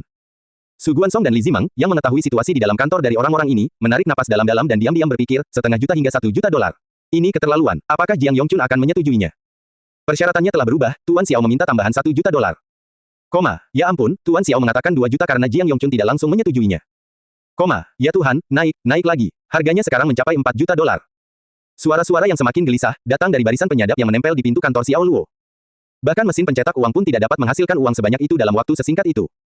Tidak masuk akal, Tuan Xiao sedang melakukan bisnis monyet sekarang. Dengan paksa menaikkan pesanan $500.000 menjadi 4 juta, Jiang Yongchun akan sangat gila jika menyetujuinya. Su Guansong mengungkapkan pendapatnya dengan ragu setelah pulih dari keterkejutannya. Aku merasakan hal yang sama. Kue bulan kita tidak terbuat dari emas. Jiang Yongchun bodoh jika dia setuju, Zhang Donghai mau tidak mau menambahkan. Li Zimeng menggelengkan kepalanya karena tidak setuju, berkata, Tuan, Xiao pasti menguasai Jiang Yongchun. Kalau tidak, dia tidak akan pernah begitu menghormati Tuan Xiao. Itu masuk akal. Lin Chongdong mengangguk dan mengulangi, saya khawatir Jiang Yongchun harus setuju meskipun dia tidak menginginkannya. Akhirnya, kesepakatan ditutup dengan harga $5 juta, yang berarti dia harus mengeluarkan tambahan $4,5 juta untuk pesanan yang hanya berharga $500.000 beberapa hari yang lalu. Ketika berita itu menyebar, seluruh gedung kantor bengkel Luo bersorak gembira. $5 juta. Oh, ya Tuhan, itu kenaikan 10 kali lipat. Dan Jiang Yongchun sebenarnya menyetujuinya. Dia sekarang menandatangani kontrak dengan Tuan Xiao di dalam kantor. Ini terlalu keterlaluan. Sungguh sulit dipercaya. Apakah otak Jiang Yongchun mengalami pendarahan atau semacamnya? Kerumunan berada dalam keadaan euforia. Mereka tidak dapat memahaminya, dan mereka juga tidak dapat mempercayainya. Seseorang yang selalu memusuhi pabrik Luo membuat pesanan ke perusahaannya dengan harga 10 kali lipat dari harga biasanya. Mereka tidak akan pernah percaya jika mereka mendengar orang lain, bahkan dengan pistol diarahkan ke kepala mereka. Su Guansong berdiri dalam keadaan pingsan, tidak bergerak dari tempatnya selama beberapa waktu. Setelah beberapa saat, dia tersadar dan hanya berkata, dia gila. Kemudian dia kembali ke kantornya sendiri. Dia harus memproses semua yang dia lihat dan dengar pagi ini. Apakah Jiang Yongchun benar-benar idiot? Zhang Donghai berkata, matanya terbuka lebar tak percaya. Sambil menggelengkan kepalanya, dia berbalik dan pergi karena dia merasa sulit menerima bahwa ini bisa terjadi. Li Zimeng dan Lin Chongdong juga tercengang saat mereka mencoba yang terbaik untuk mencerna nilai pesanan Jiang Yongchun yang sangat mahal. Jiang Yongchun akan keluar. Seseorang berteriak. Kerumunan yang berkumpul di luar kantor Xiao Luo berhamburan seperti sekawanan burung karena suara tembakan. Mereka segera kembali ke pos masing-masing, berpura-pura tidak tahu. Tiba-tiba mereka tampak bekerja sangat keras, bertindak seolah-olah mereka tidak tahu apa yang baru saja terjadi. Ada yang mengetik di keyboard, ada yang menulis di buku catatan, ada yang menelepon. Mereka semua tampak seperti piringnya penuh. Pintu kantor terbuka. Saat mereka meninggalkan ruangan, Jiang Yongchun memegang tangan Xiao Luo dengan sungguh-sungguh, Tuan Xiao, mulai hari ini dan seterusnya, aku, Jiang Yongchun, akan menari mengikuti irama genderangmu. Semua pesanan pabrik plastikku sekarang akan menjadi milik bengkel Luo. Saya menghargainya, Tuan Jiang, kata Xiao Luo sambil tersenyum. Sambil tersenyum, Jiang Yongchun hanya ingin menyanyikan lagu blues. $5 juta. Beratnya, ia bahkan bisa membunuh seseorang hanya dengan menjatuhkannya dari lantai pertama. Pikiran bahwa dia baru saja menyerah pada permintaan yang keterlaluan itu sangat menyakitkan. Namun, dia tetap menjaga senyum dan ketenangannya. Ketika dia hendak pergi, dia bahkan melambaikan tangannya kepada karyawan bengkel Luo, yang berpura-pura sedang bekerja, kalian telah bekerja keras, semuanya. Ingatlah untuk mengikuti jejak Tuan Xiao. Suatu hari nanti, lokakarya Luo akan mengalahkan Taste Boots dan menjadi yang terbaik di kota Jiangcheng. Oh tunggu, Anda bahkan bisa menjadi perusahaan kue terbaik di seluruh daratan. Pergi, bertarung, berjuanglah sepenuhnya. Bagi semua orang di sana, rasanya seperti dia sedang memberikan ceramah motivasi MLM, mengepalkan tinjunya dan menyemangati semua orang. Apa nama surga? Apa yang sedang terjadi di sini? Semua orang di kantor punya pertanyaan besar, di otak mereka, bagaimana seseorang bisa begitu bahagia setelah ditipu $5 juta? Sepertinya dia menggunakan narkoba atau semacamnya. Apakah Jiang Yongchun datang setelah meminum obat yang salah? Mereka tidak tahu, saat keluar dari bengkel Luo, Jiang Yongchun masuk ke mobilnya dan menangis. Tapi setelah menangis beberapa saat, dia teringat akan fakta bahwa dia bisa terus hidup, dan bahkan bergaul dengan wanita seperti di masa mudanya. Dia segera mendapatkan kembali semangatnya, merasa bahwa semua uangnya telah dihabiskan dengan baik. Dia sekarang menaruh seluruh keyakinannya di tangan Xiao Luo. Baru saja di kantor, Xiao Luo telah menusukkan jarum ke bagian tertentu di tubuhnya. Segera, dia merasa segar kembali dan rileks. Ini membuktikan kepadanya bahwa Xiao Luo benar-benar tahu cara memperlakukan seseorang. Saat dia memikirkan hal itu, dia merasakan resep di sakunya semakin berat. Saat itu, teleponnya berdering. Telepon itu datang dari Fang Changlei. Jiang Yongchun mengerutkan alisnya dan ragu-ragu sejenak, tetapi setelah beberapa saat, dia memutuskan untuk mengangkat telepon. Sambil tersenyum, dia berkata, Tuan Fang, aku punya kabar baik dan kabar buruk yang ingin kuberitahukan padamu. Jadi, mana yang ingin kamu dengar pertama kali? Fang Changlei, di ujung telepon, sedikit terkejut, sama sekali tidak menyangka Jiang Yongchun akan memulai percakapan dengan kalimat seperti itu. Dia bertanya, Jiang Yongchun, apakah ada yang salah denganmu? Tidak ada, hanya sedikit bersemangat. Jiang Yongchun tertawa, saya rasa saya akan memulai dengan kabar baik. Kabar baiknya adalah, dalam waktu setengah bulan, saya bisa kembali bercinta dengan semua wanita bersama Anda, Tuan Fang. Fang Changlei benar-benar bingung. Dia berpikir, apa yang dia katakan? Bukankah sudah menjadi rahasia kalau dia tidak mampu lagi dalam hal itu? Dia adalah seorang Kasim yang masih hidup, jadi kenapa dia tiba-tiba melontarkan pernyataan itu? Apakah dia mencoba membodohiku?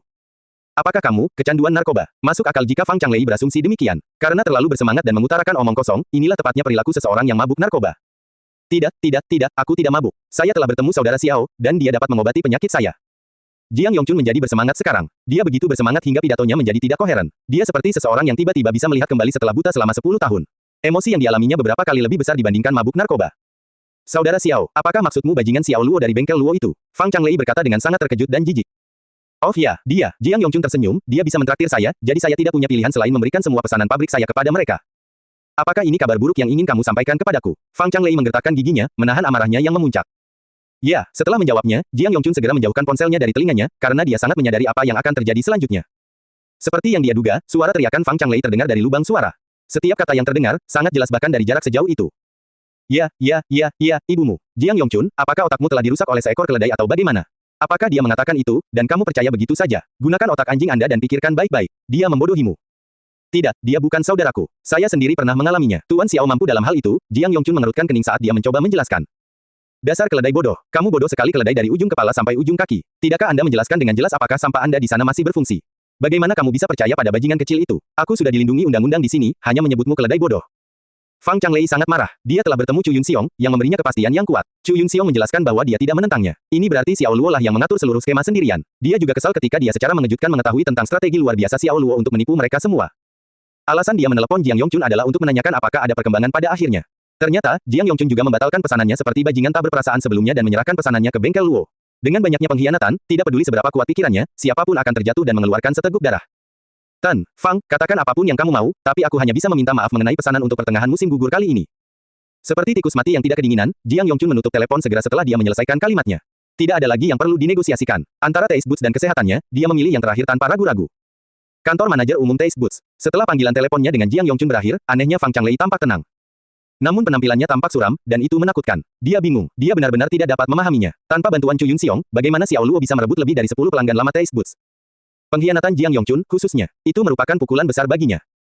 Tidak pernah dalam hidupnya dia menyangka Jiang Yongchun akan mengkhianatinya. Mengapa hal itu bisa terjadi? Apa yang mampu dilakukan Xiao Luo? Informasi yang didapatnya hanya menunjukkan bahwa ia awalnya adalah seorang pekerja biasa. Bagaimana dia bisa mendapatkan begitu banyak pengaruh secara tiba-tiba? Ini tidak mungkin. Aku harus membalasnya. Dia mengeluarkan ponselnya dan memutar nomor yang dia tandai sebagai kartu truf. Tepat pada saat itu, di suatu tempat di dalam bengkel Luo, sebuah telepon berdering. Perintah kerja untuk festival pertengahan musim gugur sudah cukup untuk membuat lokakarya Luo aktif. Mereka tidak lama lagi akan benar-benar membuat perusahaan kembali berdiri tegak. Namun pada saat ini, Xiao Luo berada dalam kebingungan. Dia merenung dengan ekspresi wajah yang intens dan tertindas. Dia baru saja menerima kabar buruk, dan mereka kalah dalam tuntutan hukum terhadap Chen Jianbai. Hasil uji coba pertama tidak mendukung lokakarya Luo. Alasan dibalik kesuksesan mereka tidak lain adalah pengacara luar biasa yang ditunjuk Taste Boots untuk Chen Jianbai.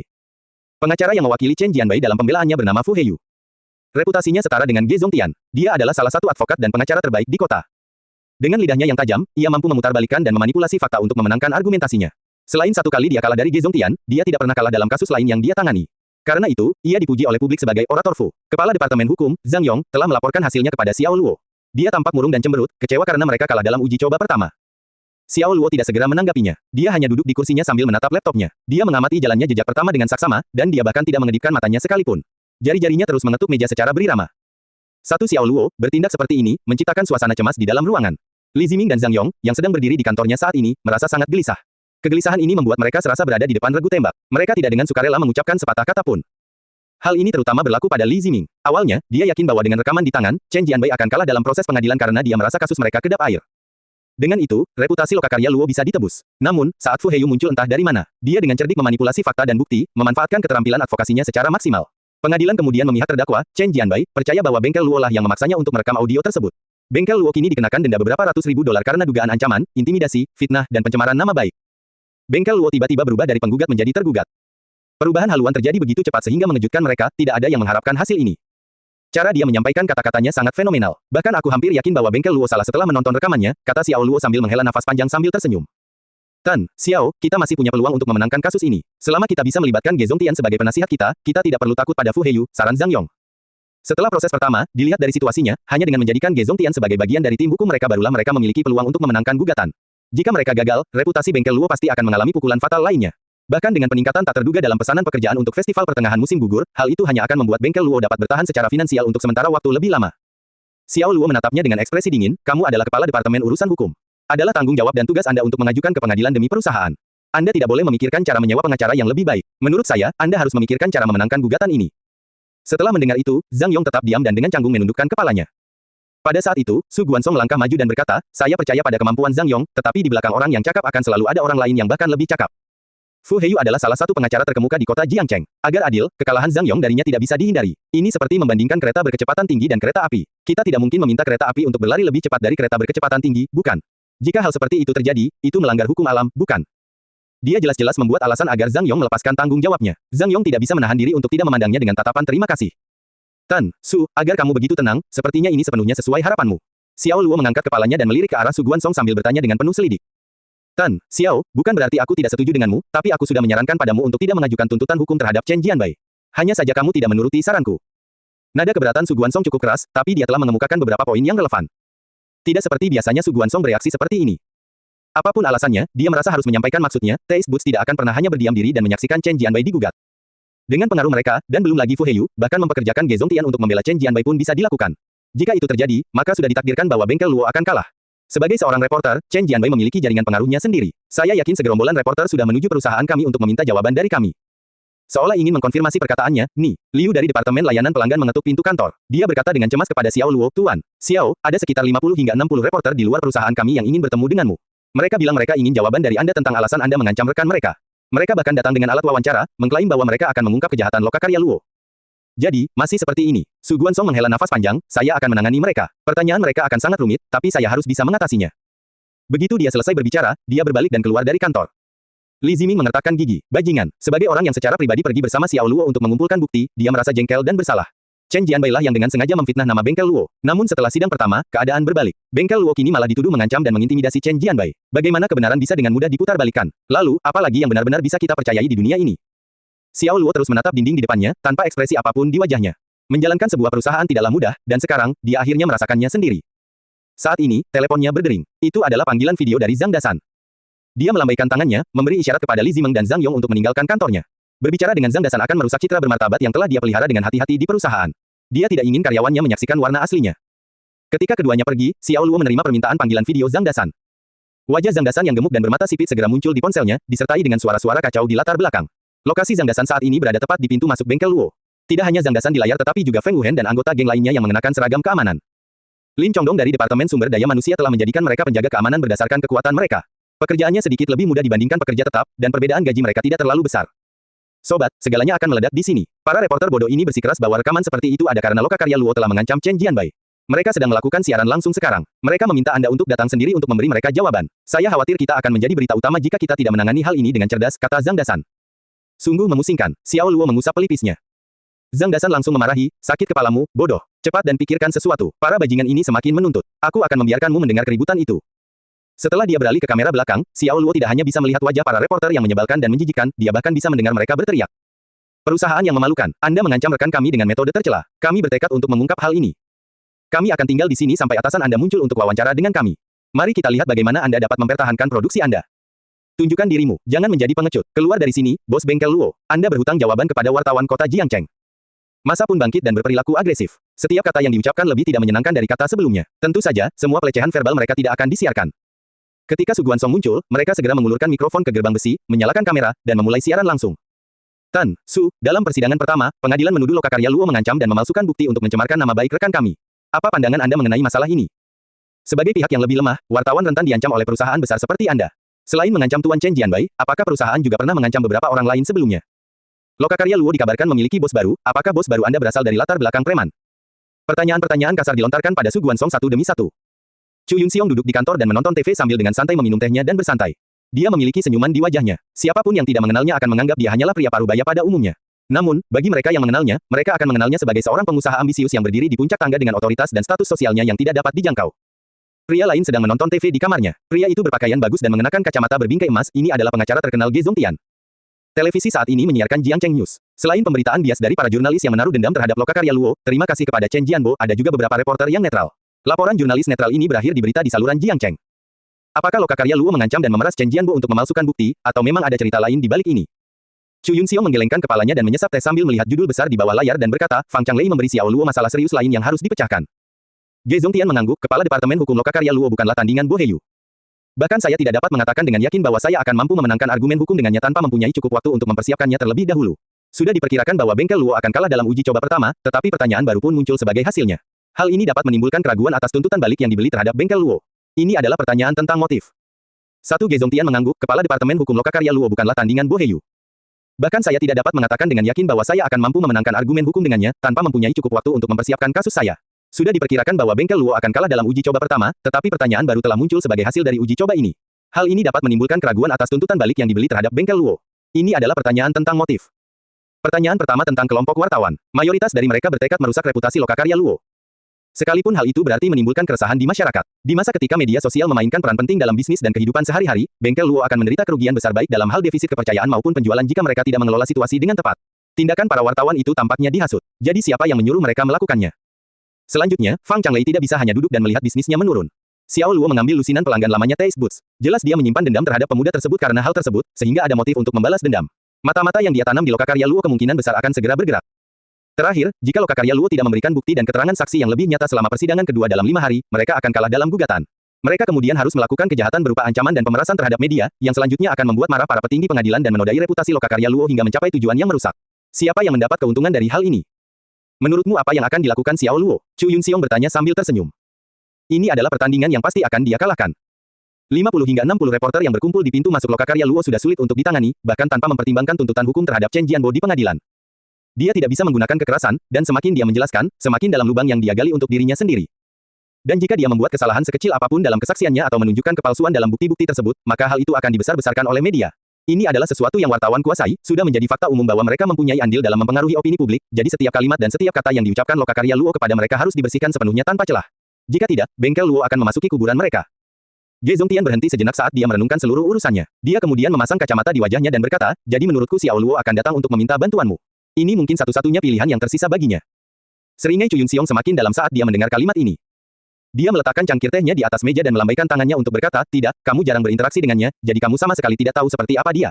Xiao Luo tidak akan pernah datang untuk meminta bantuanku. Dia memiliki harga diri dan ambisinya, dia menolak untuk tunduk di hadapan orang lain, dan dia juga tidak bersedia berhutang budi kepada siapapun. Dia adalah pemuda paling pantang menyerah yang pernah saya lihat.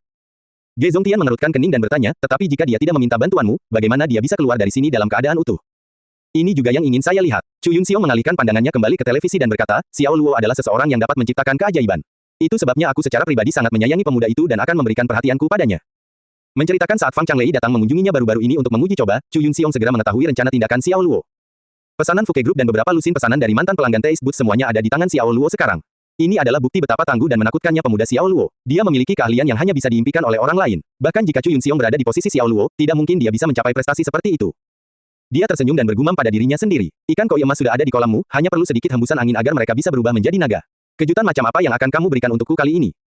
Ge Zongtian menatapnya tanpa berkata-kata. Dia tidak berpikir bahwa Chu Yunxiong akan sangat menghormati Xiao Luo. Rasa, Xiao bajingan itu, aku ingin melihat apa yang bisa kamu lakukan kali ini. Kamu benar-benar tidak menghargai hidupmu sekarang karena kamu membuat keputusan bodoh untuk melawanku, hahaha. Fang Changlei tertawa ketika dia menonton berita dan melepaskan semua rasa frustrasi yang menumpuk di dalam dirinya akhir-akhir ini. Kali ini, dia ingin bengkel Luo terkena dampak buruk dan tidak ada peluang untuk bangkit kembali. Pintu kantor tiba-tiba terbuka, dan Fang Sulan masuk dengan masih mengenakan seragam sekolahnya. Dia meliriknya dengan heran dan berkata, apa yang lucu ayah, aku bisa mendengarmu tertawa di lorong. Tentu saja suatu hal yang hebat. Mata Fang Changlei dipenuhi kasih sayang saat dia melihat putrinya masuk. Petinggi Lokakarya Luo mengancam dan memeras wartawan dan memalsukan bukti untuk membangun kembali reputasi mereka melalui kebohongan. Ayah, ini salah satu rencanamu lagi, kan? Fang Sulan langsung menduga berita ini ada hubungannya dengan ayahnya. Fang Changlei hanya tersenyum padanya dan tidak mengatakan sepatah kata pun, menyiratkan bahwa dia tidak perlu menjelaskan. Itu luar biasa sekali, ayah. Lokakarya Luo tidak akan cocok untuk Anda, mereka akan segera bangkrut, dan Taste Boots kami akan memonopoli pasar. Fang Sulan mengacungkannya sambil berseri-seri.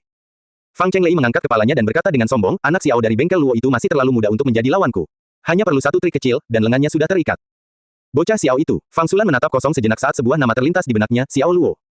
Dia teringat serangan terhadap Chu Yue di Wild Boar Ridge. Butuh waktu lama baginya untuk melupakannya sepenuhnya. Jika tentara bayaran itu meninggalkan kesan yang kuat di benaknya, maka ingatannya tentang Xiao Luo juga tidak kalah traumatisnya. Jadi ketika dia mendengar ayahnya berkata, anak Xiao itu, dia langsung mengaitkannya dengan pria yang pernah mengendalikannya karena rasa takut. Dia tidak akan pernah melupakan saat Xiao Luo menangkap lehernya. Pengalaman itu seolah-olah dewa kematian sedang berjalan di sisinya. Itu masih membuatnya merinding, setiap dia mengingat kejadian itu. Dia menggelengkan kepalanya sambil mati-matian berusaha menghilangkan pikiran itu dari kepalanya dan merengek kepada Fang Changlei, ayah, saya kehabisan uang.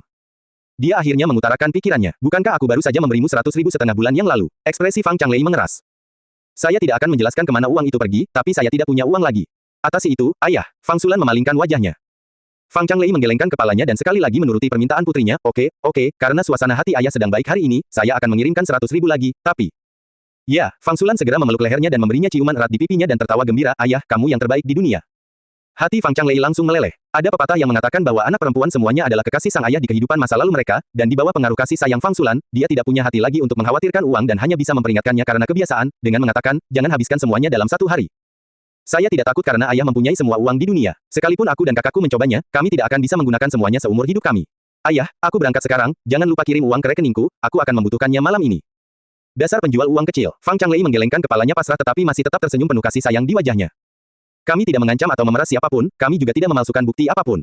Ini sepenuhnya salah, pengadilan akan adil, dan semua orang di bengkel Luo adalah warga negara yang baik dan mematuhi hukum, tidak ada seorang pun di sini yang berasal dari masyarakat Ha, jadi harap tetap tenang dan tunggu keputusan akhir pengadilan. Saya yakin hukum akan mengadili kasus ini dengan adil. Su Guansong menjawab pertanyaan dari lebih dari 50 reporter di depan pintu masuk lokakarya Luo. Dia tidak bisa didengarkan karena banyaknya pertanyaan yang dilontarkan padanya. Dia meninggikan suaranya mengatasi hiruk-pikuk itu, sampai-sampai wajahnya memerah karena jengkel. Wakil Presiden Su, tanggapan Anda yang diucapkan dengan hati-hati dicatat, tetapi Anda bukan pemilik lokakarya Luo saat ini. Mohon izinkan Presiden Anda keluar dan memberikan penjelasan kepada kami dan masyarakat. Itu benar, kami para reporter bekerja di kota ini siang dan malam sepanjang waktu, hanya untuk mencari nafkah. Kami hanya melaporkan bahwa seseorang telah meninggal karena memakan roti Anda yang terkontaminasi. Namun Anda telah mengancam dan memeras kami, bahkan membawa kami ke pengadilan, tidakkah kamu merasa malu dengan tindakanmu? Anda bahkan berbohong untuk membangun kembali reputasi Anda. Bagaimana mungkin Anda bisa mengharapkan kami mempercayai Anda dan mempercayai kualitas makanan Anda? Pertanyaan-pertanyaan marah datang dari segala arah. Jelas terlihat bahwa para reporter menyimpan dendam terhadap lokakarya Luo. Mereka memperlakukan ini lebih seperti interogasi terhadap penjahat daripada laporan investigasi. Saya sudah mengatakannya sebelumnya, kita bisa terus berdebat tentang apa yang benar atau salah di depan umum. Adapun apa yang sebenarnya terjadi, pengadilan akan memberikan putusannya berdasarkan kebenaran dan bukti. Mohon bubar dan jangan berkerumun di sekitar pintu masuk kantor kami, hal ini akan menghambat operasional perusahaan kami sehari-hari. Tenggorokan Su Guansong menjadi kering karena bola balik. Dia memutuskan sudah waktunya untuk mundur dari kerumunan dan kembali ke kantornya untuk minum. Setelah mendapatkan kembali ketenangannya dengan minum air sebentar, dia langsung menuju ke kantor Xiao Luo. Saat dia memasuki kantor Xiao, dia menggelengkan kepalanya karena pasrah, dan menghela nafas, sepertinya para reporter di luar tidak akan beristirahat sampai mereka melihatmu. Semua ini terjadi karena saya tidak dapat meyakinkan Anda untuk mundur. Xiao Luo menatapnya dan berkata, dan mengapa wakil presiden Su perlu memperhatikan mereka? Anggap saja mereka sekumpulan lalat. Tetapi mereka berkumpul di luar dan memblokir pintu masuk. Truk yang membawa perbekalan dan stok kami tidak bisa keluar masuk. Kami tidak bisa membiarkan hal ini terus berlanjut, karena hal ini akan berdampak buruk pada operasional perusahaan kami, kata Su Guansong. Apakah Anda punya saran konstruktif yang bagus mengenai hal ini? Saya pikir Anda harus keluar dan berbicara dengan wartawan, mencoba menenangkan mereka. Jangan menghadapi mereka dengan ancaman verbal apapun. Saya curiga para reporter ini datang ke sini atas instruksi Chen Jianbo untuk menimbulkan masalah. Ancaman apapun yang Anda buat hanya akan dimanipulasi dan diubah menjadi laporan fitnah. Itu hanya akan membantu mereka menulis artikel yang sangat negatif tentang lokakarya Luo dan bahkan lebih menyakiti kita. Saya akan berpikir tentang hal ini. Biarkan aku berada di sana sebentar. Saya harap Anda mempertimbangkan saran saya kali ini. Saya telah menyaksikan lokakarya Luo perlahan-lahan berkembang menjadi seperti sekarang ini. Saya tidak akan pernah melakukan apapun yang merusak reputasi bengkel Luo. Kita bisa menghentikan semua ini. Oke, aku mengerti. Xiao Luo melambaikan tangan untuk memotongnya. Su Guansong menahan diri untuk tidak menyelesaikan kalimatnya, mengangguk dan keluar dari kantor. Saat dia pergi, Zhang Dasan sekali lagi menelepon melalui panggilan video. Xiao tua, bajingan-bajingan ini keterlaluan, membuatku ingin memukul seseorang karena mendengar semua ini. Zhang Dasan meraung melalui telepon. Xiao Luo dapat mendengar semua yang diteriakkan para reporter itu melalui video. Keluarlah, manajer lokakarya Luo, jangan jadi pengecut. Anda berani mengancam dan memeras kami, para reporter, namun tetap tidak mau datang untuk wawancara. Masyarakat, perusahaan kulit hitam, lokakarya Luo adalah pabrik hitam yang bahkan tidak mengizinkan kami melaporkan roti terkontaminasi yang membunuh seseorang. Apakah kamu pikir kamu bisa menutupi semuanya? Sikap Xiao Luo berubah menjadi lebih buruk ketika dia mendengar para reporter memanggil namanya. Meskipun ia telah membangun reputasinya sebagai seorang pengusaha, pada kenyataannya, ia tetaplah seorang yang buas. Ia sulit menerima fitnah dan hinaan dari para wartawan tersebut. Dasan, beritahu Departemen Keamanan untuk membawa reporter ini ke ruang konferensi. Apakah kamu yakin ingin menerima wawancara mereka? Zhang Dasan terkejut. Jika mereka benar-benar di sini untuk wawancara, saya pasti setuju. Tapi yang jelas, hal itu tidak berlaku di sini. Xiao Luo terkekeh ringan, ingat, jangan lakukan apapun dan jangan bertanya apapun setelah kamu membiarkan mereka masuk ke aula, suruh saja mereka menunggu di sana. Kamu, apa yang kamu rencanakan? Zhang Dasan menelan ludah. Meski sudah sedekat saudara dengan Xiao Luo, dia masih merasakan ketakutan sesaat hanya dengan melihat tatapan galak yang dimiliki Xiao Luo saat ini. Tidak apa-apa, pastikan saja kamu dan penjaga keamanan melakukan pekerjaanmu. Dengan seringai nakal, Xiao Luo menambahkan, juga, beritahu Feng Wuhen dan yang lainnya. Rencana Xiao Luo sampai ke telinga Zhang Dasan. Dia putus asa karena semua keributan itu pada awalnya, sampai beritanya tiba. Matanya berbinar saat dia mendengar, akhirnya, dia bersorak kegirangan. Sial, ayo kita lakukan. Aku bersumpah aku akan menakuti para reporter ini. Lihat apakah mereka berani mengacaukan bengkel Luo lagi setelah ini. Zhang Dasan menutup telepon, dan berteriak ke arah Feng Wuhen, hai orang-orang tua, waktunya bekerja. Saudara Xiao meneleponmu, kan? Aku bersumpah aku sudah memperhatikan mereka untuk sementara waktu sekarang. Jangan khawatir, kami akan menangani ini sebagai penjaga keamanan. Aku bisa mengalahkan mereka sendirian. Feng Wuhen menyingsingkan lengan bajunya saat dia mempersiapkan diri, berseri-seri karena kegembiraan. Itu terlalu tidak sopan. Jangan lupa kami adalah orang-orang yang berbudaya, dan kami tidak memamerkan senjata kami kemana-mana. Zhang Dasan menunjukkan sikapnya yang sopan, dan bahkan Feng Wuhen dan antek-anteknya yang tidak punya otak memandangnya, lalu satu sama lain, dengan bingung. Zhang Dasan mengambil speakerphone dari kepala keamanan. Sambil berdeham, dia berseru kepada para wartawan, kalian jelek, oh maaf, kalian yang mewakili masyarakat dan jurnalis pekerja keras kami, dengarkan. Saya punya kabar baik, bos kami setuju untuk bertemu kalian. Di sini, silakan ikuti kami ke ruang konferensi. Silakan duduk di dalam ruangan kami yang sepenuhnya ber-AC dan tunggu bos kami. Dia hampir melakukan kesalahan dengan kesalahan lidah yang besar ketika dia memanggil para wartawan. Sampah adalah apa yang dia rasakan terhadap orang-orang ini, tapi untungnya dia bisa mengendalikan dirinya tepat pada waktunya. Para penjaga di pintu masuk gedung menerima pemberitahuan tersebut dan menekan tombol remote. Pintu otomatis terbuka perlahan. Pintu samping baja tetap tertutup, terutama digunakan sebagai pintu keluar darurat. Sekarang inilah yang saya bicarakan. Kami tunggu saja Tuan Xiao di aula, suruh dia segera datang. Jangan main-main dengan kami, atau kami akan membeberkan semua yang dilakukan Lokakarya Luo. Sepertinya bengkelmu tahu cara membaca suasana hati masyarakat. Kerumunan wartawan tampak ceria saat mereka berjalan memasuki aula ber-AC, berjalan dengan bangga sambil mengangkat dagu. Zhang Dasan tersenyum sambil mengarahkan mereka ke dalam, silakan lewat sini. Silakan lewat sini. Begitu semua reporter memasuki gedung, dia melirik ke arah penjaga keamanan. Para penjaga segera menutup pintu seolah-olah mereka sedang mengurung anjing di dalam rumah untuk dipukuli. Bab 15. Kamu tidak akan percaya ini. Sesuatu yang besar sedang terjadi. Keamanan kami mendorong kelompok wartawan itu ke dalam auditorium, menyita peralatan dan telepon mereka dengan paksa, dan mengurung mereka seperti tahanan. Di gedung kantor bengkel Luo, seorang staf wanita yang suka bergosip menyampaikan berita tersebut kepada orang-orang di lantai atas. Sudah dipenuhi dengan gumaman pelan suara-suara yang membahas gangguan yang diciptakan oleh para reporter di lantai bawah, kantor segera berubah menjadi keributan. Departemen keamanan harus bertindak atas permintaan Presiden Xiao. Apa yang ingin dilakukan Presiden Xiao? Dilihat dari situasinya, dia mungkin akan menggunakan kekerasan brutal terhadap para reporter itu. Tetapi hal itu hanya akan memperburuk masalah dengan konsekuensi yang sangat buruk. Wajah orang-orang menjadi ketakutan. Ini adalah tindakan yang ceroboh dan tidak bertanggung jawab. Bukankah ini memperkuat klaim para wartawan bahwa bengkel Luo adalah perusahaan teduh dengan reputasi buruk?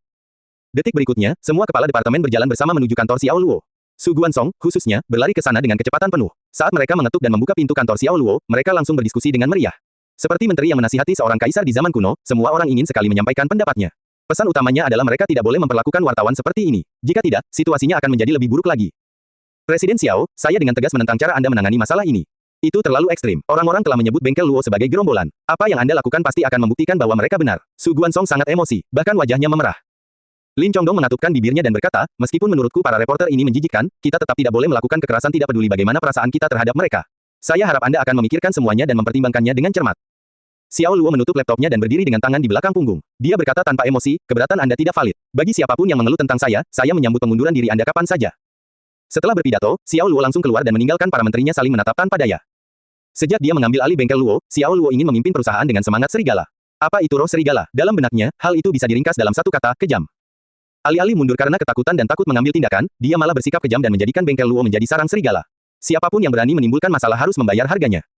Wakil Presiden Su, apa yang harus kita lakukan? Apakah kita benar-benar akan membiarkan Presiden Xiao terus melanjutkan protes kita? Salah satu karyawan bertanya pada Su Guansong.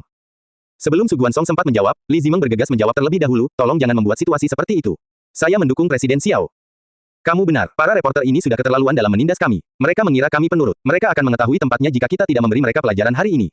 Saudari Zimeng, mari kita lihat bagaimana Presiden Xiao akan menangani para reporter ini, kata Luo Qi, terbakar amarah. Li Zimeng mengangguk dan pergi bersama Luo Qi. Anggota kelompok lainnya memandang Su Guansong dan menunggu dia mengambil keputusan.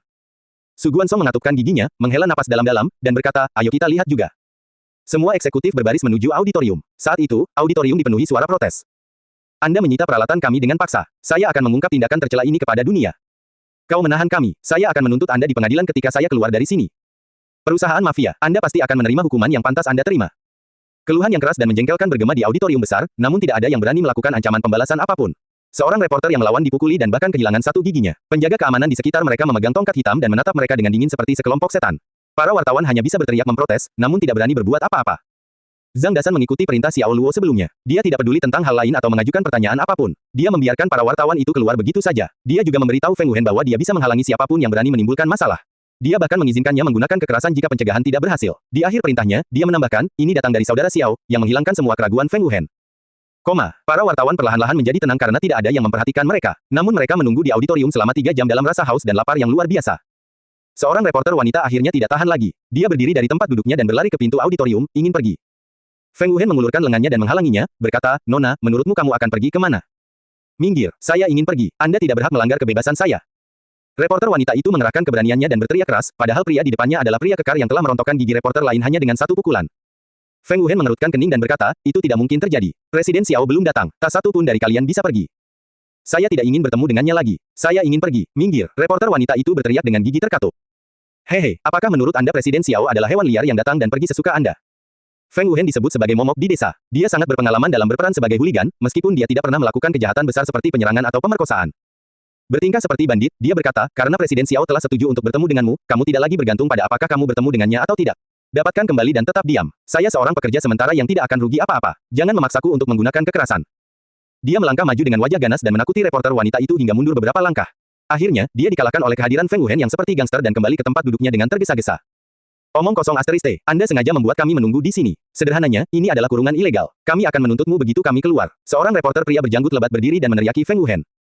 Tuntut kami. Feng Wuhen menatap Xiao Wu. Xiao Wu segera berjalan mendekat dan menyeret pria berjanggut itu dari tempat duduknya ke Feng Wuhen seperti seekor anjing. Anda, apa yang sedang kamu lakukan? Saya seorang jurnalis. Apa yang sedang kamu lakukan? Pria berjanggut itu ketakutan. Hah, tanpa mengucapkan sepatah kata pun, Feng Wuhen mengangkat tangannya yang sebesar daun ketail dan menamparkan wajah reporter itu. Pukulan yang luar biasa keras itu membuat hati seluruh reporter di auditorium bergetar. Mereka duduk tegak dengan serius.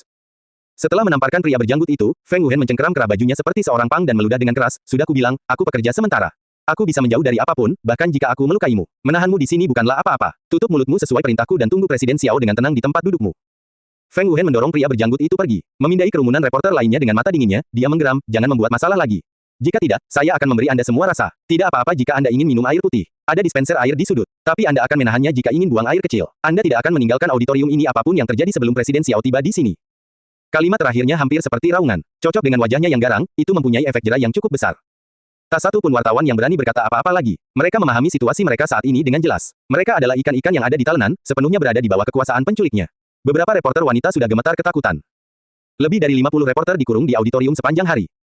Saat itu jam 7 malam, dan mereka menghabiskan 8 jam di auditorium. Semuanya sangat lapar dan kelelahan. Beberapa orang sangat ingin pergi ke kamar mandi sehingga wajah mereka berubah menjadi tidak nyaman. Selama 8 jam di dalam kurungan, mereka sangat menderita baik secara fisik maupun mental dan berada di ambang gangguan saraf. Beberapa orang mencoba menerobos pintu namun dipukuli dengan kasar hingga mata hitam dan hidung patah. Petugas keamanan bahkan tidak menunjukkan belas kasihan kepada perempuan dan menamparkan wajah mereka. Feng Wuhen dan orang-orangnya yang mengenakan seragam penjaga keamanan tampak tidak berbeda dengan geng di mata para wartawan. Beberapa reporter wanita menangis. Keinginan mereka hampir hancur oleh 8 jam penyiksaan atas kekejaman Feng Wuhen, menambah kelelahan, kelaparan, dan keputusasaan terhadap toilet. Mereka seperti tahanan di sel tahanan, bermimpi dan mendambakan dunia bebas di luar. Kabar baik, kabar baik. Presiden Xiao, orang yang ingin Anda wawancarai, akhirnya datang. Suara Zhang Dasan yang tajam dan serak terdengar. Pengumumannya terdengar menarik di telinga para wartawan. Mereka semua segera bersiap karena mereka tahu bahwa penantian yang menyiksa itu akan segera berakhir, dan mereka akan segera bisa keluar dari sini. Xiao Luo berjalan masuk perlahan dan langsung menuju podium. Dia mengenakan sweater hitam ramping lengan panjang dengan garis merah dan putih cerah. Lengan bajunya digulung dan memperlihatkan lengannya. Senyum tipis terlihat di wajahnya yang halus dan cerah. Semua reporter terkejut dan berpikir, apakah ini kepala bengkel Luo? Bagaimana dia bisa begitu muda?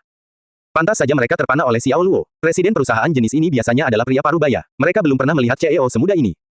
Aku yakin kalian semua lapar. Aku sudah menyiapkan makan malam untukmu. Xiao Luo berbicara sambil melihat ke arah para reporter. Tepat setelah suaranya memudar, staf lokakarya Luo mendorong troli yang penuh dengan kue-kue dan makanan penutup dan membagikan beberapa roti yang baru dipanggang kepada setiap reporter di ruangan itu. Xiao Luo juga punya bagian. Dia duduk dengan sikap alami dan tenang dan mulai memakan makanan itu dengan senang hati di depan para wartawan. Dia berkata sambil makan, The Luo's Workshop adalah perusahaan yang memproduksi makanan yang dipanggang. Kami hanya memiliki ini untuk melayani Anda. Silakan makan itu. Anda membutuhkan energi untuk mewawancarai saya setelah selesai makan malam. Bentak seorang reporter pria yang mengenakan kacamata berbingkai hitam. Betapapun laparnya dia, rasa lapar itu tidak ada apa-apanya dibandingkan dengan penghinaan yang dideritanya hari ini. Dia mengambil roti di depannya dan melemparkannya ke tanah dengan seluruh kekuatannya, lalu menginjaknya berulang kali dan berteriak pada Xiao Luo, "Kamu tidak perlu menjadi munafik. Anda telah mengurung kami di sini sepanjang hari. Tunggu untuk menerima panggilan saat kita keluar dari sini. Lebih dari 50 panggilan. Saya tidak percaya Anda bisa lolos dari penjara." Senyuman di wajah Xiao Luo langsung berubah menjadi suram. Dia berkata, "Saya benci orang yang paling banyak menyia-nyiakan makanan." Feng Wuhen memasang wajah kejam dan mengambil langkah maju yang besar. Dia menunjuk ke arah pria berkacamata hitam dan berteriak, "Ambil rotinya." Dia mengucapkan setiap kata dengan nada mengancam. Pria berkacamata bingkai hitam itu sedikit gemetar. Dijinakkan oleh kekuatan lalim Feng Wuhen, dia mengambil roti itu dengan enggan. "Makan itu," dua kata yang tidak memihak terdengar. Itu bukan dari Feng Wuhen, tapi Xiao Luo yang berdiri di atas panggung. Suaranya lembut dan tenang, namun cukup membuat setiap reporter yang hadir merasakan getaran ketakutan dari lubuk jiwa mereka. Xiao Luo awalnya meninggalkan kesan halus, sopan, dan ramah di benak mereka. Tapi gambaran itu tiba-tiba runtuh saat ini. Mereka menyadari bahwa bukan penjaga keamanan inilah yang brutal, melainkan bos muda yang tampaknya tidak berbahaya ini. Wajah pria berkacamata berbingkai hitam tiba-tiba berubah. Dengan menggigil, dia menatap Xiao Luo di atas panggung dan mencoba berbicara, kamu.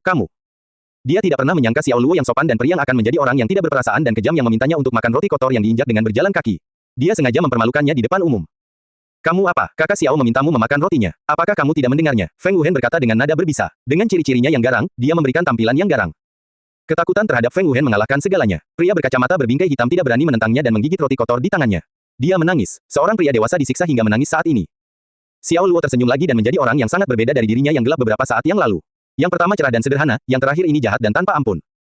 Wartawan lain menatap matanya dan bergegas menundukkan kepala untuk menggigit roti. Sepertinya kamu memang lapar. Xiao Luo berdiri dengan puas dan melambaikan tangannya. Zhang Dasan menyerahkan folder file kepadanya.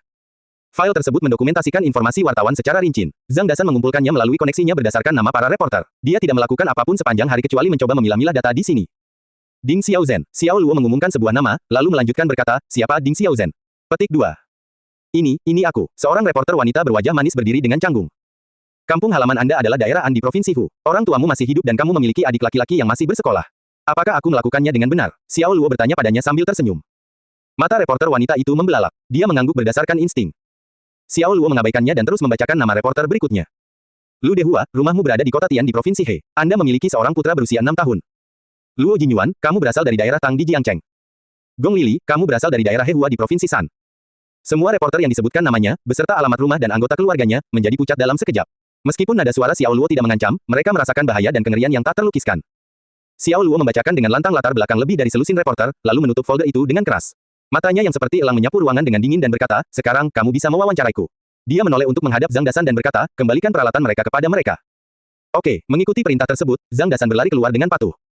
Segera setelah itu, dia membawa kembali mikrofon, kamera, dan ponsel para reporter. Namun, para reporter berdiri di tempat mereka tidak bergerak, saling menatap kosong. Wawancara, bagaimana mereka akan mewawancarainya? Alamat rumah dan anggota keluarga mereka diperiksa di sisi lain. Itu jelas merupakan intimidasi. Saat ini, mereka yakin akan satu hal, yaitu bengkel Luo benar-benar didukung oleh dunia bawah. Para jurnalis biasanya sombong dan tidak peduli pada bintang atau taipan kaya. Mereka bahkan yakin bisa menjatuhkan figur publik manapun jika mereka mau. Tapi mereka ketakutan dari lubuk hati yang paling dalam ketika berhubungan dengan dunia bawah. Dunia bawah tidak memiliki prinsip. Mereka harus bersiap menghadapi pembalasan jika mereka menyinggung para gangster. Tidak, kami tidak akan mewawancarai Anda lagi. Presiden Xiao, saya berjanji, tidak akan ada berita negatif tentang lokakarya Luo di media besar manapun. Ya, roti lokakarya Luo memenuhi standar dan rasanya lezat. Kami mencicipinya sendiri. Ini jauh lebih baik daripada Taste Boots. Kami terlalu dangkal untuk mengenali keunggulan Anda. Presiden Xiao adalah pria yang murah hati dan murah hati. Kami harap Anda tidak tersinggung dengan orang-orang seperti kami. Kebobolan. Semua reporter turun dari kudanya dan tersenyum meminta maaf pada Xiao Luo. Di mata mereka, Xiao Luo adalah kepala geng yang akan menyakiti orang dengan cara curang sehingga mereka tidak akan pernah mampu untuk menyinggung perasaannya. Mereka sekarang sangat menyesal mendengarkan Chen Jianbai dan datang ke bengkel Luo untuk mencari masalah. Pada akhirnya, mereka terjatuh ke dalam lubang penggalian mereka sendiri. Beberapa orang bersikap kontradiktif. Jika Anda bukan anggota mafia, mereka terus menjelek-jelekan Anda sebagai mafia. Namun, ketika mereka menyadari bahwa Anda memang berada di tengah masa, mereka menjadi sangat takut memikirkan nasib buruk yang mungkin menimpa mereka dan terlalu takut untuk mengambil tindakan apapun. Rupanya, para reporter ini adalah orang-orang seperti itu. Ketika bengkel Luo membuka pintu dan membiarkan mereka pergi, mereka seperti tahanan yang menghabiskan waktu bertahun-tahun di balik jeruji besi. Mereka begitu bersemangat hingga ada air mata berlinang. Menghirup udara kebebasan dan melarikan diri dari siksaan hebat, mereka bersumpah bahwa mereka tidak akan pernah lagi datang ke bengkel Luo selama sisa hidup mereka. Dengan demikian, gangguan yang ditimbulkan oleh para wartawan menjadi tenang. Semua eksekutif lokakarya Luo tercengang dan kagum dengan taktik Xiao Luo. Berantakan sekali. Su Guansong pergi sambil menggelengkan kepalanya. Dia tampaknya tidak setuju dengan cara Xiao Luo menangani masalah ini, meskipun hasilnya bermanfaat bagi mereka. Presiden Xiao selalu bertindak tegas dan tegas. Itu sangat mengagumkan. Saya akan berdiri teguh bersama Presiden Xiao di masa depan, kata Lin Chongdong dengan antusias. Dia mengagumi Xiao Luo dengan sepenuh hati setelah menyaksikan seluruh proses berurusan dengan para reporter. Apa yang dia lihat membenarkan pepatah yang beredar online, tidak ada yang lebih cerdik daripada Presiden Xiao. Dia tidak kenal lelah dan pendiam. Dia telah menangani para reporter yang datang mencari masalah, dan menjadikan mereka patuh dan patuh. Seberapa galaknya dia? Bos besar selalu berani dan berani. Saya mendapati diri saya benar-benar jatuh cinta padanya. Luo Qi mengedipkan mata seperti seorang gadis muda yang pertama kali memikirkan cinta. Sambil berdiri di samping, Li Zimeng melotot ke arah Luo Qi dan berkata, pria sehebat dia mungkin sudah punya pacar. Itu tidak masalah. Aku masih bisa menjadi gadis sampingnya. Hehe, Luo Qi tertawa. Li Zimeng tercengang mendengar jawabannya. Meskipun keributan dengan para wartawan telah reda, krisis yang dihadapi lokakarya Luo masih belum terselesaikan. Tanggal persidangan bagaikan kapak besar, kejam, dan tajam yang tergantung di atas mereka, siap memenggal kepala bengkel Luo. Setelah tuduhan mengintimidasi Chen Jianbai dan memalsukan bukti terbukti, bengkel Luo tidak akan pernah mendapat kesempatan lagi untuk mendapatkan pijakan di Jiangcheng. Itu adalah perang tanpa asap. Namun, Xiao Luo harus menang. Kalau tidak, meskipun kekalahan mungkin menyambutnya, dia tidak akan menerimanya. Saat dia sedang duduk di kantor dan merenung dalam diam bagaimana membalikkan keadaan, Zhang Dasan meneleponnya.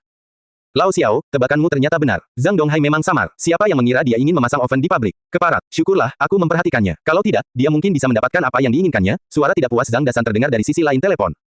Xiao Luo sama sekali tidak terkejut dengan berita ini. Dia telah menjelajah di toko sistem suatu malam beberapa waktu lalu dan menukarkan 800 poin untuk kemampuan meretasnya. Dia kemudian meretas sistem manajemen pelanggan perusahaan telekomunikasi dan memantau semua telepon wakil presiden lokakarya Luo. Ini sangat efektif, meskipun tidak bermoral. Sehari sebelum keributan wartawan, dia mendengar percakapan antara Zhang Donghai dan Fang Changlei. Karena itu, dia meminta Zhang Dasan untuk mengawasi Zhang Donghai. Tanpa diduga, Zhang Donghai telah mewujudkan rencana ini dalam waktu sesingkat itu.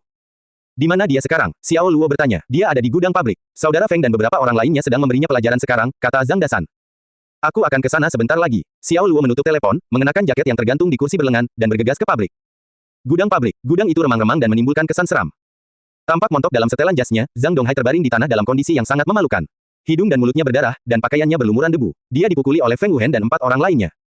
Inspektur Zhang, saya tidak tahu harus berkata apa kepada Anda. Apa salahnya bekerja untuk Lao Xiao? Mengapa Anda harus menjadi Antek Taste Boots? Dengan penyesalan yang tulus di wajahnya, Zhang Dasan berjongkok di depan Zhang Donghai dan berkata, nama belakangmu juga Zhang.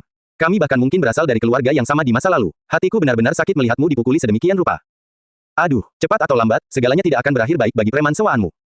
Zhang Donghai meludahi wajah Zhang Dasan. Bertentangan dengan citra penjilatnya yang biasa, dia tampak sangat berani dan tak kenal takut sekarang.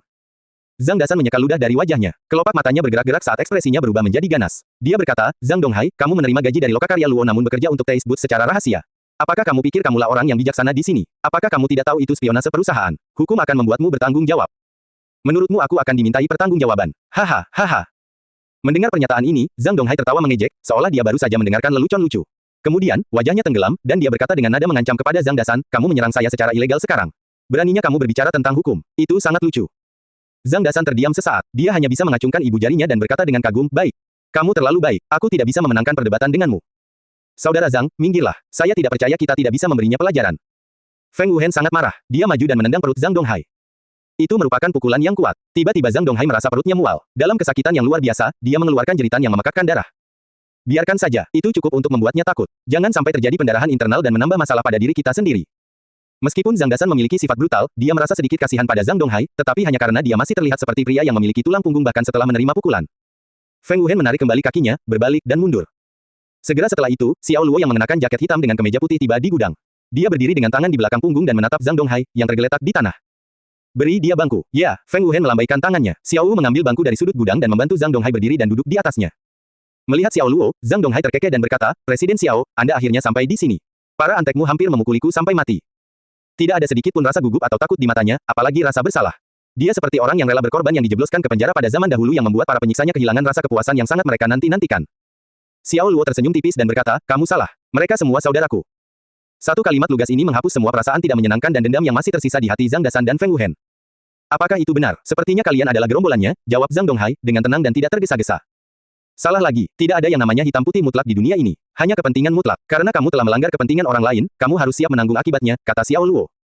Zhang Donghai mencibir dengan jijik. Dengan wajah serius, Xiao Luo berkata, aku tidak berniat berbicara omong kosong denganmu. Hanya satu pertanyaan, bisakah Anda membantu saya bersaksi melawan Fang Changlei? Bersaksi untuk apa? Untuk persaingan tidak sehat.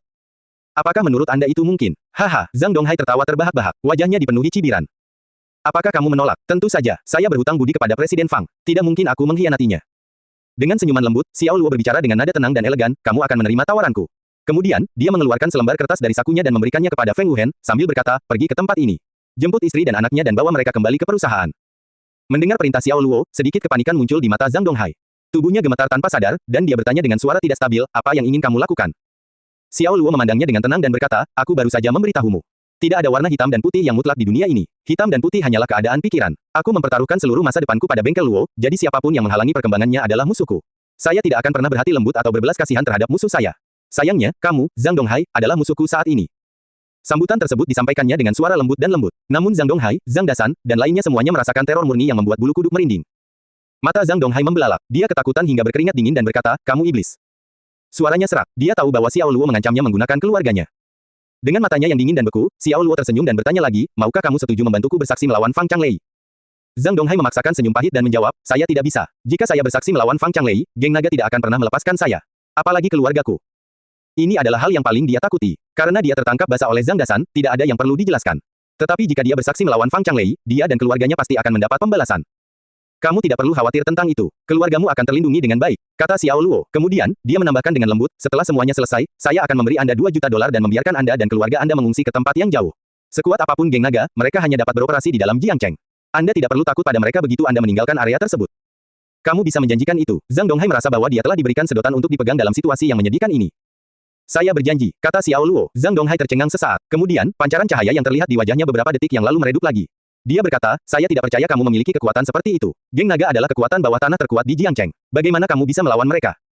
Saya tidak melawan mereka, saya melawan Fang Changlei.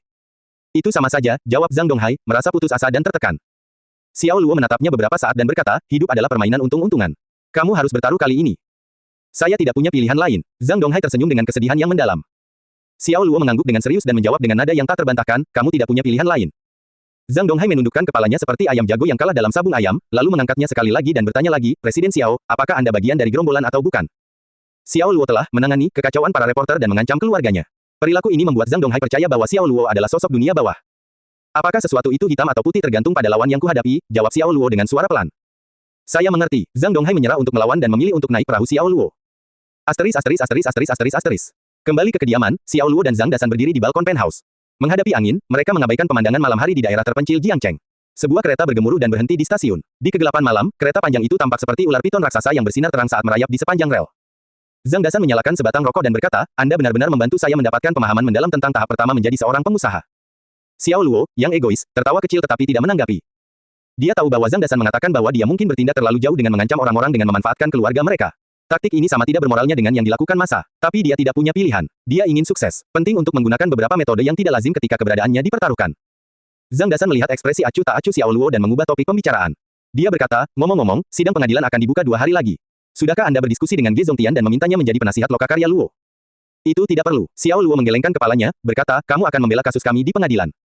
Apa-apaan ini? Terkejut, Zhang Dasan menjatuhkan rokoknya ke tanah. Matanya membelalak, dan dia berkata, apakah kamu sudah gila? Memintaku untuk berhadapan dengan para pengacara top itu. Saya sama sekali tidak cocok melakukan hal itu.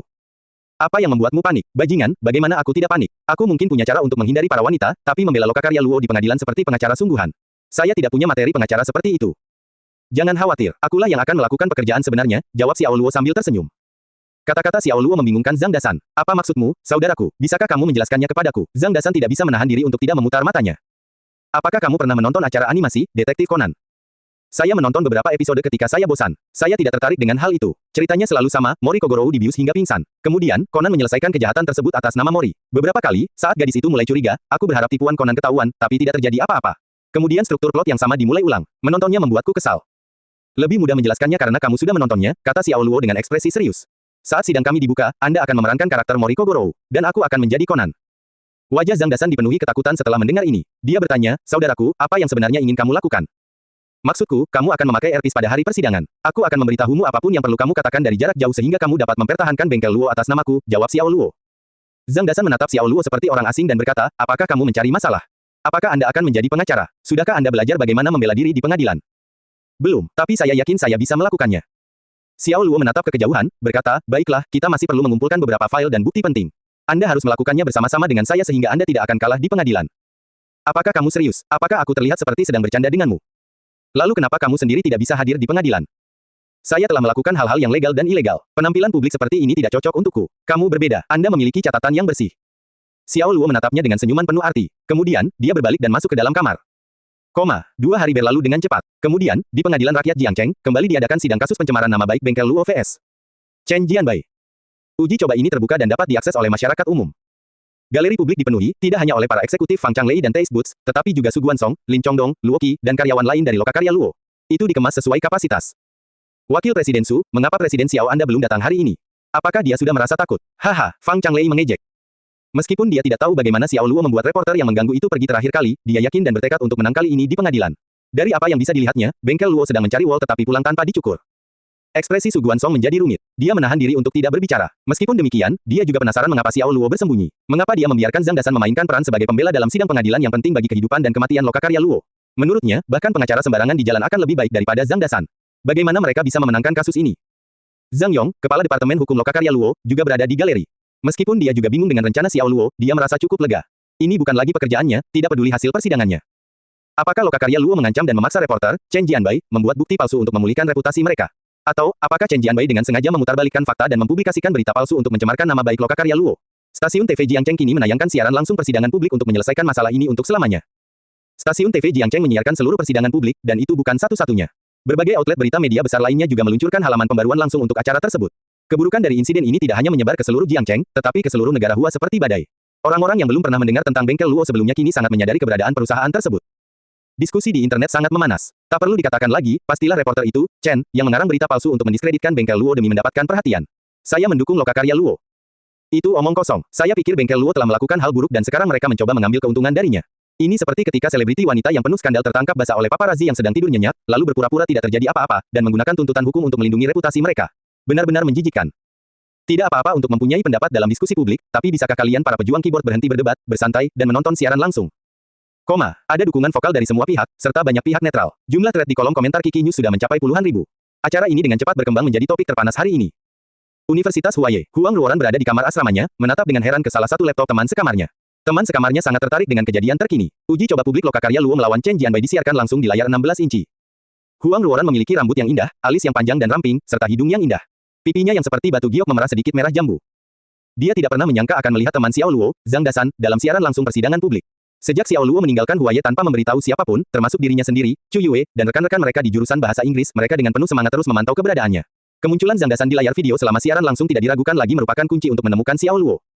Bengkel Luo, Huang Ruoran membisikkan kalimat itu pada dirinya sendiri, menanamkan kedua kata itu ke dalam ingatannya. Rumah Chongshan, Chu Yunxiong dan Ge Zongtian sedang duduk di sofa dan menyeruput teh sambil menonton saluran Jiangcheng. Chu Yunxiong menoleh untuk bertanya, Zongtian, apakah kamu ingin tahu bagaimana Luo menangani sekelompok reporter yang menyebabkan masalah baginya? Ge Zongtian menyesap sedikit tehnya lalu meletakkan cangkir tehnya. Saya akan senang mengetahui detailnya. Dia menerima permintaan wawancara mereka dan mengumpulkan semua reporter di auditorium. Kemudian, dia meninggalkan mereka terdampar di sana sepanjang hari tanpa berpikir dua kali. Selama itu, karena mereka bukan karyawan bengkel Luo, mereka dilarang masuk atau keluar auditorium dan terpaksa menunggu dalam kegelisahan. Tidakkah menurutmu itu tidak bermoral? Saat dia berbicara tentang langkah yang diambil Xiao Luo terhadap para reporter, Chu Yunxiong tidak bisa menahan tawanya. Dia tidak menyangka Xiao Luo memiliki keberanian untuk mengambil tindakan drastis seperti itu. Meski bukan merupakan langkah yang glamor, namun tidak dapat disangkal bahwa tindakan ini efektif. Itu keterlaluan, jawab Ge Zongtian, pucat karena terkejut. Tetapi saya penasaran mengapa para wartawan tidak menuntutnya karena melanggar kebebasan mereka begitu mereka keluar. Chu Yunxiong menjawab dengan gembira, sebelum dia melepaskan mereka, Luo telah melakukan pemeriksaan latar belakang menyeluruh terhadap alamat dan anggota keluarga mereka. Dia bahkan membacakan semua informasi ini di depan mereka, jadi mereka semua ketakutan. Mereka tidak berani menulis hal negatif apapun tentang lokakarya Luo setelah itu, jadi menuntut Luo adalah hal yang mustahil. Xiao Luo menggunakan ancaman dan intimidasi. Itu ilegal loh, kata Ge Zongtian sambil mengerutkan alisnya. Chu Yunxiong menggelengkan kepalanya karena tidak setuju. Oh, dengarkan kamu terlalu tidak fleksibel. Terkadang, untuk mencapai tujuan tertentu, Anda perlu mengambil tindakan ekstrim seperti ini. Lihat, meskipun mereka belum jelas, sudah ada beberapa perubahan halus yang menguntungkan mereka. Saya tidak berpikir lokakarya Luo akan menang, kata Ge Zongtian dengan serius. Aku pernah bersilangan pedang dengan Fu Heiyu sebelumnya. Dia sangat pandai berkata-kata, dan kemampuannya untuk membalikkan kebenaran adalah sesuatu yang tidak dapat saya tandingi. Sekarang bengkel Luo bahkan tidak memiliki pengacara yang tepat, mereka akan kalah dalam gugatan ini. Chu Yunxiong tersenyum sambil mengambil cangkir teh panasnya dan menyesapnya, berkata, oke, bukankah kamu merasa kesal karena Luo tidak memintamu untuk mewakili bengkel Luo sebagai pengacara mereka? Dengan pikiran batinnya yang terbuka, wajah tua Ge Zongtian memerah. Dia telah mengerjakan pekerjaan rumahnya untuk kasus ini, menunggu Xiao Luo memintanya untuk ikut serta. Bagaimanapun juga, Chu Yunxiong sangat menghargai pemuda ini, jadi dia juga ingin memberikan bantuan. Selain itu, dia memiliki dendam pribadi terhadap Fu Heiyu, jadi bintang-bintang selaras untuknya, dan dia hanya perlu undangan untuk berpartisipasi. Namun pada akhirnya, dia tidak diundang, jadi masuk akal jika dia mengalami depresi. Mari kita lihat saja prosesnya di sini dari pinggir lapangan. Chu Yunxiong menghela nafas dalam-dalam sambil meletakkan cangkir tehnya. Saat itu, Xiao Luo sedang duduk di sebuah kafe tidak jauh dari gedung pengadilan. Dia telah memesan kopi, membuka laptopnya, dan membuka situs web stasiun TV, tempat sidang umum disiarkan. Dia mengenakan setelan kasual ramping berwarna putih dan duduk tegak di kursinya. Sebuah headset tergantung di lehernya, menghubungkannya dengan Zhang Dasan secara real time. Petugas Gu, apakah Anda boleh melihat saya seperti ini? Dia mengatur kualitas video dan volume headsetnya, lalu mengangkat kepalanya untuk melihat wanita yang duduk di seberangnya. Wanita itu memiliki rambut pendek, hitam, dan berkilau yang ditata rapi. Ciri-cirinya elegan, matanya sedikit terpejam, dan bulu matanya lentik. Ketika dia tidak berkedip, dia hampir tampak seperti lukisan keindahan yang menggetarkan. Wanita itu adalah Gu Qianlin. Dia tidak mengenakan seragam polisi dan mengenakan atasan putih polos dan celana jeans hitam ketat. Dia mengenakan liontin di lehernya, dan tulang selangkah halusnya terlihat jelas. Namun, hanya itu yang bisa dilihat, karena atasan yang dia kenakan bersifat konservatif dan mencegah siapapun yang ingin melihat lebih banyak kulit untuk melakukannya. Dia mulai menanyainya, Xiao Luo, jawab aku dengan jujur. Di mana Anda pada malam ke-12 bulan ini dari jam 10 sampai tengah malam? Dan apa yang kamu lakukan saat itu? Tanggal 12 kebetulan adalah hari terjadinya insiden berdarah di dermaga Jiangcheng, yang sekarang disebut sebagai insiden 912. Setelah memeriksa sistem pengawasan Skynet, dia menemukan sosok yang sangat mencurigakan di area pengawasan lebih dari 200 meter jauhnya dari dermaga. Namun, dia tidak dapat membedakan fitur wajah apapun. Gambarnya terlalu buram. Dia tiba-tiba teringat akan sosok mencurigakan yang dia lihat di rekaman ketika dia bertemu Xiao Luo pada hari itu.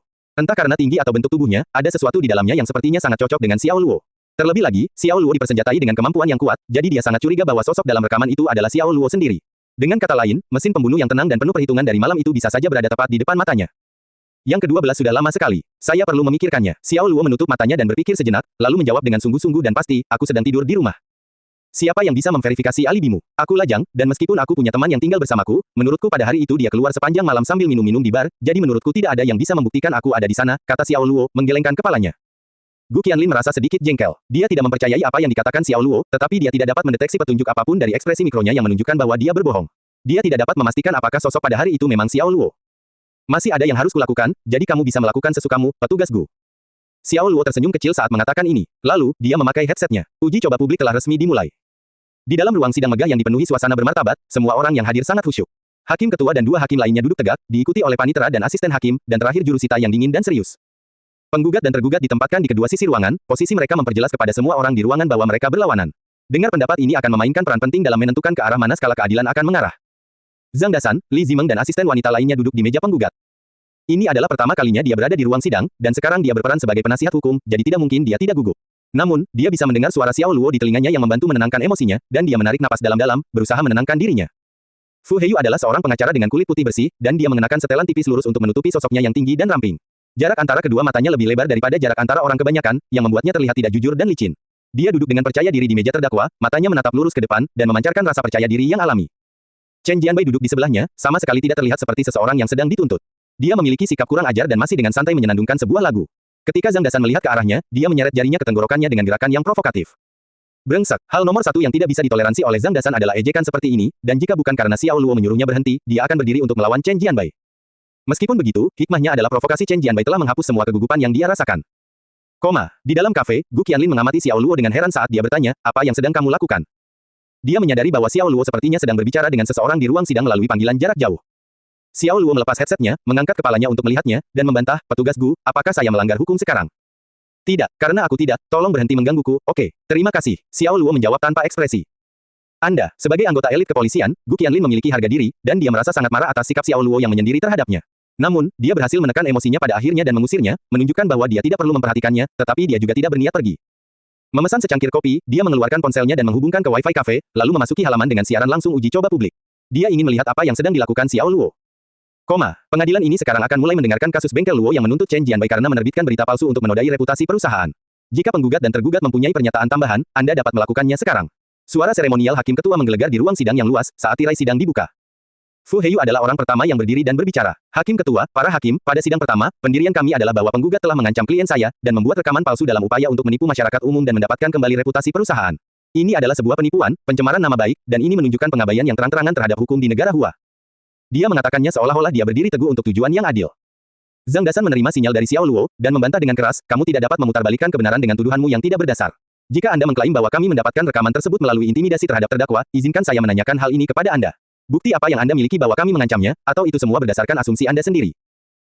Su Guansong, Lin Chongdong, Zhang Yong dan yang lainnya tanpa sadar berteriak kaget. Mereka berpikir bahwa Zhang Dasan ini cukup mampu untuk memulai tarik-menarik ini dengan pertarungan kata-kata yang langsung. Fu Heiyu mendengus pelan, tentu saja itu bukan asumsi saya sendiri. Pada sidang pertama, kami sudah menyerahkan laporan otopsi kepada hakim ketua.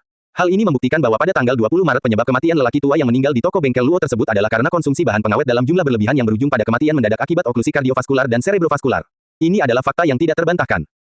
Oleh karena itu, berita yang dilaporkan klien saya adalah kebenaran, bukan rekayasa belaka, dan pastinya tidak ditulis untuk mencemarkan nama baik penggugat, seperti yang mereka klaim. Dia hanya menjalankan tugasnya sebagai reporter, melaporkan kebenaran kepada masyarakat luas, dan patut kita hormati. Lebih jauh lagi, klien saya juga mengatakan bahwa rekaman itu dibuat berdasarkan naskah yang diberikan oleh lokakarya Luo setelah mereka mengancamnya. Izinkan saya bertanya, apakah rekaman seperti itu benar-benar dapat dianggap sebagai bukti? Mendengar hal tersebut, hakim ketua dan hakim lainnya mengangguk setuju. Kau bicara berlebihan. Zhang Dasan bangkit berdiri, kata-kata umpatan keluar dari mulutnya. Jelas sekali, bukan ini yang ingin Xiao Luo katakan, tapi dia terlalu kesal dengan argumen Fu Heiyu yang tidak masuk akal. Dong dong dong, hakim ketua mengetukkan palunya 3 kali, membentak peringatan pada Zhang Dasan, tolong penggugat memperhatikan bahasanya. Hahaha, dia anak nakal, berani jadi penasihat hukum di pengadilan. Konyol, Fang Changlei duduk dengan menyilangkan kaki dan ekspresi jijik, sambil tertawa hingga matanya hampir berair. Penonton mulai gaduh, dan hakim ketua harus meminta perintah 3 kali sebelum mereka kembali terdiam. Bajingan, jangan bersumpah seperti itu. Di kafe, Xiao Luo menegur Zhang Dasan melalui headset. Zhang Dasan menarik napas lebih dalam untuk menenangkan diri. Bodoh, Fu Heiyu diam-diam mengkritik Zhang Dasan, tidak menganggapnya serius sama sekali. Di seluruh Jiangcheng, hanya Ge Zongtian yang merupakan lawan yang cocok untuknya. Terhadap siapapun yang tidak disebutkan namanya seperti ini, dia bahkan tidak memiliki motivasi untuk mengerahkan upaya penuh dalam membela kliennya. Zhang Dasan mendapatkan kembali ketenangannya, lalu mengeluarkan beberapa batu kering sebelum melanjutkan dengan nada lembut, Hakim Ketua, saya minta maaf atas kecerobohan saya sebelumnya. Sekarang, saya ingin meminta agar isi rekaman terdakwa diputar ulang di pengadilan. Hakim Ketua mengangguk sebagai tanda terima, menunjukkan kepada staf di ruang sidang bahwa mereka harus melaksanakan permintaan Zhang Dasan. Tidak lama kemudian, ruang sidang besar dipenuhi dengan suara kata-kata arogan Chen Jianbai sejak hari itu. Saya akan menulis apapun yang ingin saya tulis. Jika ku bilang rotimu meracuni seseorang sampai mati, maka itu berarti rotimu meracuni seseorang sampai mati, aku tidak peduli tentang bengkel Luo, dan aku tidak peduli tentangmu. Meskipun begitu, jika kepala departemen yang cantik, Li, setuju untuk bermalam bersamaku, aku mungkin mempertimbangkan untuk memberimu jalan keluar. Hahaha. Mendengar ini, wajah Chen Jianbai pucat pasi. Jika dia tahu hari ini akan tiba, dia tidak akan sombong. Untuk meninggalkan bukti yang menyusahkan itu, dia sungguh sangat tidak beruntung. Hakim ketua, para hakim, nada suaranya arogan, dan dia membuat pernyataan yang sangat lancang, kata Zhang Dasan dengan persuasif. Dia bahkan melontarkan komentar seksual tentang kepala departemen kami yang cantik, Li, di bengkel Luo. Pengacara terdakwa mengklaim bahwa dia membuat rekaman ini saat berada di bawah ancaman, tetapi apakah omong kosong ini benar-benar bisa diajukan ke pengadilan? Oh, maaf, saya tidak sengaja menggunakan bahasa kotor lagi. Memang benar bahwa nada suara dalam rekaman Chen Jianbai sangat arogan, dan jika pernyataan itu dibuat di bawah tekanan, pasti tidak akan terdengar seperti itu. Hakim ketua dan yang lainnya mengangguk menerima, melihat logika di balik kata-kata Zhang Dasan. Penonton yang menyaksikan di ruang sidang juga sepenuhnya setuju dengan teorinya. Pengacara Fu, apakah ada yang ingin Anda katakan tentang ini? Tanya hakim ketua sambil melihat ke arah meja terdakwa. Nada bicara klien saya tidak boleh digambarkan sebagai arogan atau lancang, tapi marah. Dalam keadaan marah, perkataan seseorang tidak dapat diandalkan. Misalnya, jika seseorang menghina saya, dan saya membalas dengan sesuatu tentang ibunya, apakah itu berarti saya benar-benar mempunyai hubungan gelap dengan ibunya? Tidak, ini jelas bukan masalahnya, kan? Fu Heiyu mengangkat alis tipisnya, saat pandangannya tertuju pada Zhang Dasan, dan bibirnya melengkung membentuk cibiran mengejek. Dari sudut pandang Xiao Luo, membela seseorang di pengadilan seperti mengikuti kompetisi debat. Selain itu, selain harus memiliki keterampilan yang diutamakan dalam berdebat, berpikir cepat, reaktif, dan kemampuan mengekspresikan diri dengan bahasa, pembelaan seseorang di pengadilan juga harus mampu meyakinkan hakim ketua dan juga dua hakim lainnya. Untuk menemukan jalan keluar dari jalan buntu yang terpaksa ia lalui, orator Fu memiliki beberapa keterampilan nyata. Seseorang pasti akan terkesan. Temukan kesempatan untuk memprovokasi dia. Xiao Luo menginstruksikan Zhang Dasan. Saat orang marah, mereka lebih mudah kehilangan diri dan mengungkapkan kelemahannya. Menghadapi pertahanan Fu Heiyu yang diperhitungkan, Zhang Dasan menatapnya dengan serius, berkata, bukankah kamu sudah mengatakan sejak awal bahwa kamilah yang mengancam dan mengintimidasi dia? Sekarang, kenapa dia marah? Apakah maksud Anda, ketika menghadapi ancaman dan intimidasi kami, Chen Jianbai berada dalam posisi untuk marah? Pengacara Fu, Anda mengatakan beberapa hal yang sangat menarik, iya. Fu Heiyu menjawab dengan tenang, mengapa ancaman dan intimidasi tidak bisa menimbulkan kemarahan? Ketika seseorang tidak puas dan terluka, dan kebencian yang terpendam mencapai titik didih, mereka menjadi marah. Ancaman dan intimidasi. Dia berhenti berbicara. Ekspresinya tiba-tiba berubah karena Zhang Dasan memberikan isyarat yang merendahkannya. Dia memberinya jari tengah. Awalnya Fu Heiyu tidak ambil hati. Dia memilih untuk mengabaikan hinaan itu dan terus berbicara. Namun, Zhang Dasan menaikkan taruhannya. Ia tidak hanya mengacungkan jari tengah kirinya, tapi juga jari kanannya. Dia bahkan mengucapkan kata-kata FCQ padanya. Fu Heiyu langsung marah, dan wajahnya memerah. Sambil menunjuk Zhang Dasan, dia berteriak, Hakim Ketua, dia mempermalukan saya. Melihat jari tengah Zhang Dasan terangkat, Hakim Ketua mengerutkan alisnya dalam-dalam. Penggugat, mohon segera hentikan sikap vulgar Anda yang menunjuk jari tengah.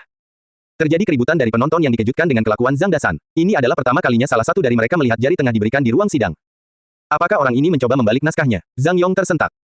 Wajah Su Guansong semakin pucat saat ini. Dia menjadi khawatir tentang masa depan bengkel Luo. Apa-apaan, pria pemberani ini luar biasa. Saya tidak percaya dia menuding pengacara lawan di ruang sidang. Saya pikir ini akan menjadi audiensi publik yang membosankan. Tapi sekarang, setelah melihat ini, saya melihat ini bukan cobaan biasa. Haha, dia benar-benar teladan bagi generasi kita. Kuat. Insiden ini menimbulkan keributan besar di dunia maya, dan pengguna meninggalkan banyak komentar yang memuji Zhang Dasan atas prestasinya yang luar biasa. Zhang Dasan mengangkat alisnya dengan polos saat dia menjawab, Hakim Ketua, izinkan saya menjelaskannya sendiri. Beberapa saat yang lalu, saya secara tidak sengaja menusuk jari saya dengan serpihan di atas meja dan mulai mengeluarkan darah. Itu sebabnya saya mengangkatnya. Saya tidak bermaksud menghina siapapun. Lalu kenapa kedua jari tengahmu terangkat? Fu Heiyu meraung. Dipermalukan dengan cara seperti ini di dalam ruang sidang, dan oleh orang yang tidak dikenal telah membuatnya sangat marah. Yah, aku merasa mengangkat satu jari saja sudah terlalu membosankan, tapi mengangkat dua jari saja sudah cukup. Ada keseimbangan antara kiri dan kanan, yang membuat penonton lebih nyaman, kata Zhang Dasan seolah tidak ada yang salah. Mendengar ini, Fu Heiyu meledak marah. Ketika berbicara tentang siapa yang paling bisa melontarkan omong kosong, Zhang Dasan memimpin, dan tidak mungkin dia bisa mengalahkannya. Sambil menunjuk langsung ke arah Zhang Dasan, dia mengajukan banding langsung kepada Hakim Ketua, Hakim Ketua, saya sangat menyarankan agar kita mengeluarkan orang ini dari pengadilan.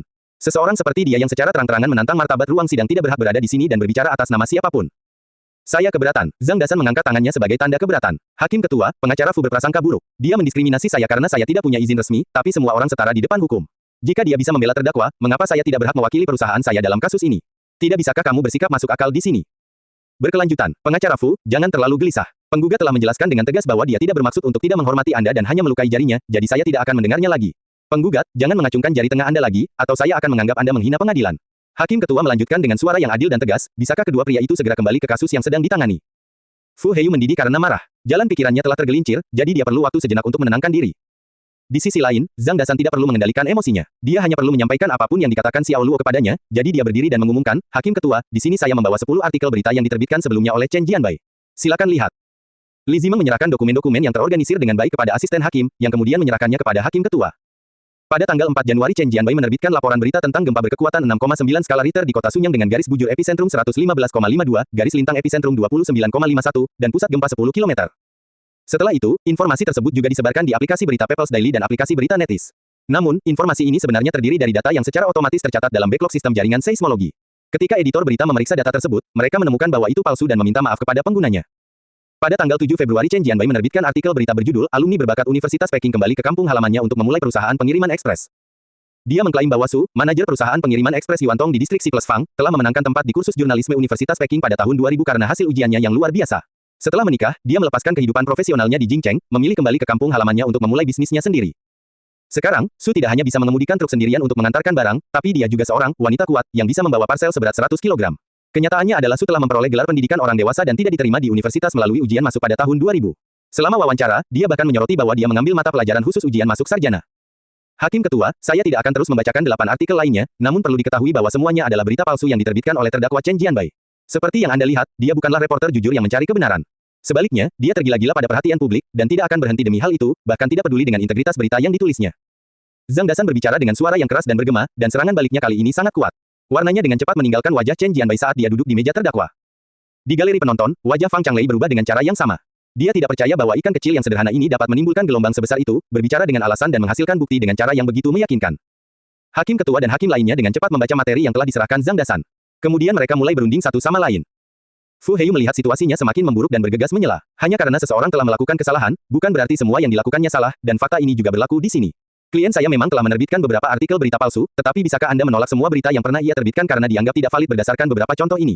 Jelas hal itu tidak mungkin dilakukan. Dan, kembali ke kasus keracunan roti di bengkel Luo, rumah sakit kota telah membuat laporan otopsi menyeluruh. Ini dia dalam warna hitam dan putih, menjelaskan bagaimana pria itu meninggal karena roti lokakarya Luo. Ini adalah fakta yang tidak terbantahkan. Dia. Itu bau. Aduh. Oh, bau sekali. Zhang Dasan mengipasi udara di depan hidungnya lalu meludah ke lantai beberapa kali sebelum bertanya pada Li Zimeng dengan suara keras, Kepala Departemen Li, apakah kamu tidak mencium bau busuk? Aku tidak bisa menahan kentut sedikit pun sekarang, dan aku hampir terkejut. Saat dia mengatakan ini, penonton menjadi gempar, dan banyak orang yang menonton tertawa terbahak-bahak. Mereka berpikir bahwa perwakilan hukum dari bengkel Luo ini sungguh lucu. Di internet, para komentator kembali memanas. Orang ini adalah harta karun hidup. Jika bukan karena logo siaran langsung uji coba publik di sudut kanan atas layar, saya curiga saya sedang menonton saluran komedi. Apa yang dimaksud dengan dibagikan? Apa hubungannya dengan kentut? Dia berbicara tentang hal buruk. Hahaha, terlepas dari hasil persidangannya, Zhang Dasan sudah terkenal. Ia tak bisa lagi lepas dari nasibnya sebagai selebritis internet. Di kafe, hati Gu Qianlin sudah kacau karena keheranan yang dia rasakan. Dia tahu lebih baik dari siapapun bahwa, meskipun Zhang Dasanlah yang menunjukkan wajahnya di pengadilan, perwakilan sebenarnya dari bengkel Luo adalah pria di depannya, Xiao Luo. Bagaimana ini mungkin? Dia setara dengan pengacara hebat, Fu Heiyu. Dia menemukan bahwa Xiao Luo memang seorang pria dengan kedalaman misterius yang belum diketahui. Sepertinya dia diselimuti lapisan kabut yang tidak bisa ditembus oleh siapapun. Pada saat ini, Xiao Luo menaruh hati dan jiwanya ke dalam persidangan publik. Dia sepenuhnya fokus pada layar laptop di depannya, bertindak seolah-olah Gu Qianlin, yang duduk di seberangnya, tidak ada. Kak kamu, Anda, disela oleh komentar kasar Zhang Dasan, Fu Heiyu menunjuk ke arahnya, dan seluruh tubuhnya gemetar karena marah. Sejak kecil, dia telah menerima pendidikan yang baik, dan dia tidak pernah menggunakan kata-kata tidak senonoh. Bahkan ketika dia memarahi seseorang, dia tidak menggunakan kata-kata kotor. Dia tidak bisa mentolerir orang seperti Zhang Dasan, yang terus-menerus menggunakan bahasa kasar. Aku apa? Zhang Dasan menirukan kegagapan Fu Heiyu. Saya hanya ingin mengeluarkan kentut. Itu seharusnya tidak menghalangi pembelaan pengacara Fu, jadi lanjutkan saja. Di sebelahnya, Li Zimeng terbakar rasa malu. Bagaimanapun, dia seorang wanita, dan duduk di sini terlalu canggung baginya. Dia tidak bisa mengendalikan rasa malu alaminya. Setiap kali dia mendengar Zhang Dasan melontarkan komentar kasar, jantungnya berdetak lebih cepat, dan wajahnya memerah. Palu yang khusyuk berbunyi, dong. Hakim ketua memperingatkan, penggugat, mohon hormati aturan disiplin pengadilan. Lain kali kamu mengatakan sesuatu yang vulgar, pengadilan ini akan mengeluarkanmu. Hakim ketua, saya memang kentut. Sudahlah, mari kita kembali ke topik yang sedang dibahas. Mengenai pernyataan pengacara pembela bahwa roti dari lokakarya Luo meracuni seorang pria hingga meninggal, saya mempunyai beberapa keraguan. Pertama, mengapa Liu Huilong, orang yang menerbitkan laporan otopsi, tiba-tiba meninggalkan pekerjaannya sebagai dokter di Jiangcheng dan memastikan keberadaannya tetap tidak diketahui? Apakah ini merupakan langkah yang disengaja untuk menghindari persidangan ini dan menolak kesempatan kita untuk menghadapinya secara langsung? Nomor 2, lelaki tua yang mengunjungi pos bengkel Luo kami untuk membeli roti sudah dalam kondisi buruk ketika dia melangkah melewati pintu. Menurut penyelidikan kami, dia menderita penyakit jantung rematik kronis, sejenis penyakit yang dapat menyebabkan kematian mendadak jika diberi rangsangan. Oleh karena itu, mungkinkah lelaki tua itu menderita serangan jantung yang menyebabkan kematian mendadak, sehingga kematiannya tidak ada hubungannya dengan bengkel Luo? Nomor 3, berdasarkan 2 keraguan yang baru saja saya tunjukkan, bukankah semua orang merasa ada konspirasi besar di balik seluruh kejadian ini? Keraguan yang dilontarkan Zhang Dasan seperti 3 gunung besar yang runtuh. Semua orang yang menonton mencium aroma konspirasi yang menghancurkan bumi. Keberatan, pihak oposisi berusaha mengusir kami. Topik sidang hari ini adalah ancaman dan intimidasi terhadap lokakarya Luo. Semua pertanyaan yang saya ajukan semuanya terkait dengan gugatan ini. Kenapa tiba-tiba kamu begitu gugup, pengacara Fu? Apakah kamu merasa bersalah? Zhang Dasan membentak, memotongnya. Omong kosong, aku tidak merasa bersalah. Benar. Anda tidak merasa bersalah. Anda hanya mengalami kekurangan ginjal. Anda brengsek. Apa yang kamu katakan padaku? Fu Heiyu sangat marah. Zhang Dasan telah mencapai semua titik lemahnya, dan dia tidak bisa menahan amarahnya. Pengacara Fu, jangan marah. Jika tidak, Anda hanya akan memastikan kepada semua orang bahwa Anda menderita kekurangan ginjal. Benar, benar. Saya juga mendengar bahwa istri Anda tidur di belakang Anda. Apakah ini juga ada hubungannya dengan ginjalmu yang lemah? Zhang Dasan melanjutkan dengan nada menjengkelkan. Meskipun dia tidak mengira omong kosongnya tepat sasaran, dia sebenarnya menemukan kelemahan dalam jiwa Fu Heiyu. Istri pengacara itu benar-benar telah tidur dengan orang lain di belakang punggungnya, dan dia memergoki mereka sedang beraksi. Saat itu, Fu Heiyu kehilangan akal sehatnya dan menjadi gila. Wajahnya menunjukkan ekspresi mengerikan, dan matanya terbuka penuh. Dasar bajingan, aku akan mencari seluruh garis keturunanmu. Dasar brengsek, Akeong tanda pagar persen. Dia berusaha sekuat tenaga, dan melihat seorang pria terpelajar mengomel dan mengoceh membuat semua orang terkejut dan tercengang. Itu adalah pemandangan yang tidak dapat diterima oleh siapapun. Ketika dia melihat apa yang terjadi di siaran langsung persidangan, Ge Zongtian hampir mengeluarkan seteguk darah. Dia tidak pernah bisa membayangkan Fu Heiyu langsung mengumpat di ruang sidang yang megah dan suci. Bagian komentar online juga mengalami kekacauan yang belum pernah terjadi sebelumnya. Pengacara Fu yang hebat telah kehilangan ketenangannya dan menyerang. Ini sangat lucu. Hahaha. Aku bersumpah demi pamanku. Ini seperti peragaan langsung, Justice, My Fault karya Stephen Chow. Benar, benar, benar. Pengacara Fu mirip dengan hermafrodit, yang sedang jengkel. Klasik sekali. Sementara itu, di kafe, Gu Qianlin menatap Xiao Luo dengan mata terbelalak dan ekspresi terkejut. Semua orang mengira Zhang Dasan bertanggung jawab atas semua ini, tetapi pelaku sebenarnya ada di depannya. Untuk menyudutkan pengacara hebat Fu Heiyu seperti ini, dan melakukannya melalui juru bicara, Xiao Luo mempunyai beberapa trik menakutkan di balik lengan bajunya. Sementara itu, di ruang sidang, Fu Heiyu terus melontarkan kata-kata umpatan yang tak ada habisnya kepada Zhang Dasan. Dasar brengsek, aku akan F-King. Akeong tanda pagar persen. Segala macam kata-kata kotor yang pedas mengalir keluar dari dirinya dalam aliran deras, menimbulkan bayangan hitam di atas martabat suci ruang sidang yang megah. Wajah hakim ketua dan hakim lainnya menjadi semakin gelap, dan alis mereka menyatu erat. Dong, dong, dong. Hakim ketua memukul palu dengan keras, lalu dia berteriak dengan keras, pengacara Fu, harap diam. Kesunyian. Aku akan membungkammu, bajingan. Fu Heiyu benar-benar kehilangan akal. Tanpa pikir panjang, dia mengumpat pada hakim ketua. Ketika kata-kata itu keluar dari mulutnya, kepalanya dengan cepat menjadi jernih, dan dia menyadari bahwa dia melakukan kesalahan besar. Saat dia melihat lebih dekat, dia melihat wajah hakim ketua sangat gelap. Kedua hakim yang mengapitnya menatapnya dengan tidak ramah, seolah-olah mereka ingin mengunyahnya. Darah Fu Heiyu membeku di nadinya saat dia merasa dunia di sekelilingnya runtuh. Dengan ekspresi sedih, dia berkata dengan sedih, hakim ketua, saya tidak bersungguh-sungguh. Bailiff, usir orang bejat ini keluar dari sini. Dia terang-terangan menghina pengadilan dan menghina otoritas kehakiman. Hakim ketua mengangkat tangan untuk menunjuk ke arah Fu Heiyu, berteriak dengan dingin.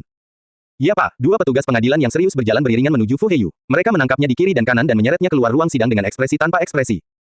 Tidak, hakim ketua, beri saya kesempatan lagi. Tolong beri saya kesempatan lagi, hakim ketua. Fu Heiyu mulai meratap, wajahnya pucat. Dia tahu bahwa dia tidak lagi memiliki masa depan. Kariernya dirusak oleh orang yang bahkan tidak memiliki izin hukum adalah sebuah pil yang sulit untuk diterima. Hakim ketua tidak menunjukkan belas kasihan pada Fu Heiyu. Dia hanya mengusir pengacara yang putus asa itu dengan kesal. Kedua petugas pengadilan tidak menunda lebih jauh, dan mereka menyeret Fu Heiyu keluar dari ruang sidang seperti anjing mati. Chen Jianbai ditinggalkan sendirian di meja terdakwa, dan dia benar-benar panik, memandang dengan cemas ke arah pintu keluar ruang sidang. Dia tidak pernah menyangka bahwa pengacara hebat Fu Heiyu, yang dia andalkan, akan diusir dari persidangan. Di galeri penonton, wajah Fang Changlei cemberut. Uji coba publik semakin menjauh dari hasil yang diharapkannya. Dia mengertakkan gigi dan mengepalkan kedua tangannya. Di sisi lain, Su Guansong, Lin Chongdong, dan yang lainnya tersenyum gembira. Zhang Dasan telah memberi mereka kejutan yang sangat menyenangkan. Meskipun bahasanya kasar dan vulgar, dia berhasil memprovokasi pengacara terampil seperti Fu Heiyu dan mengeluarkannya dari ruang sidang. Itu adalah prestasi yang luar biasa. Fu Heiyu diusir dari ruang sidang. Sekarang skala kemenangan mengarah ke lokakarya Luo. Fang Changlei berdiri dan berteriak, saya sangat keberatan. Sambil menunjuk Zhang Dasan, masuk akal jika Fu Heiyu yang hiruk-pikuk diusir. Namun sebagai wakil penggugat, pria yang hanya melontarkan kata-kata vulgar ini telah menjadi penghinaan yang lebih besar terhadap kesucian dan keagungan pengadilan. Bukankah dia juga harus dikeluarkan dari kamar? Sebagai pengamat, Anda tidak seharusnya berbicara atau bertanya. Presiden Fang, apakah Anda tidak mengetahui aturan sederhana ini? Zhang Dasan dengan cepat menyela pertanyaannya. Sebagai bos perusahaan tangguh seperti Taste Boots, akan mengejutkan jika Anda begitu tidak tahu apa-apa tentang hukum. Fang Changlei merasakan api amarah melonjak dalam dirinya, dan dia menatap tajam ke arah Zhang Dasan seolah dia ingin menelannya hidup-hidup. Bang, bang, bang. Hakim ketua mengetuk palu dengan keras beberapa kali lalu berkata sambil berpikir, silakan duduk, Tuan Pengamat. Dan, tolong, tetap diam. Kemudian dia menoleh ke Zhang Dasan dan berkata, perwakilan penggugat, ini peringatan terakhir Anda. Mengutuk dan mengumpat dilarang di pengadilan. Zhang Dasan membungkuk sedikit. Ya, yang mulia.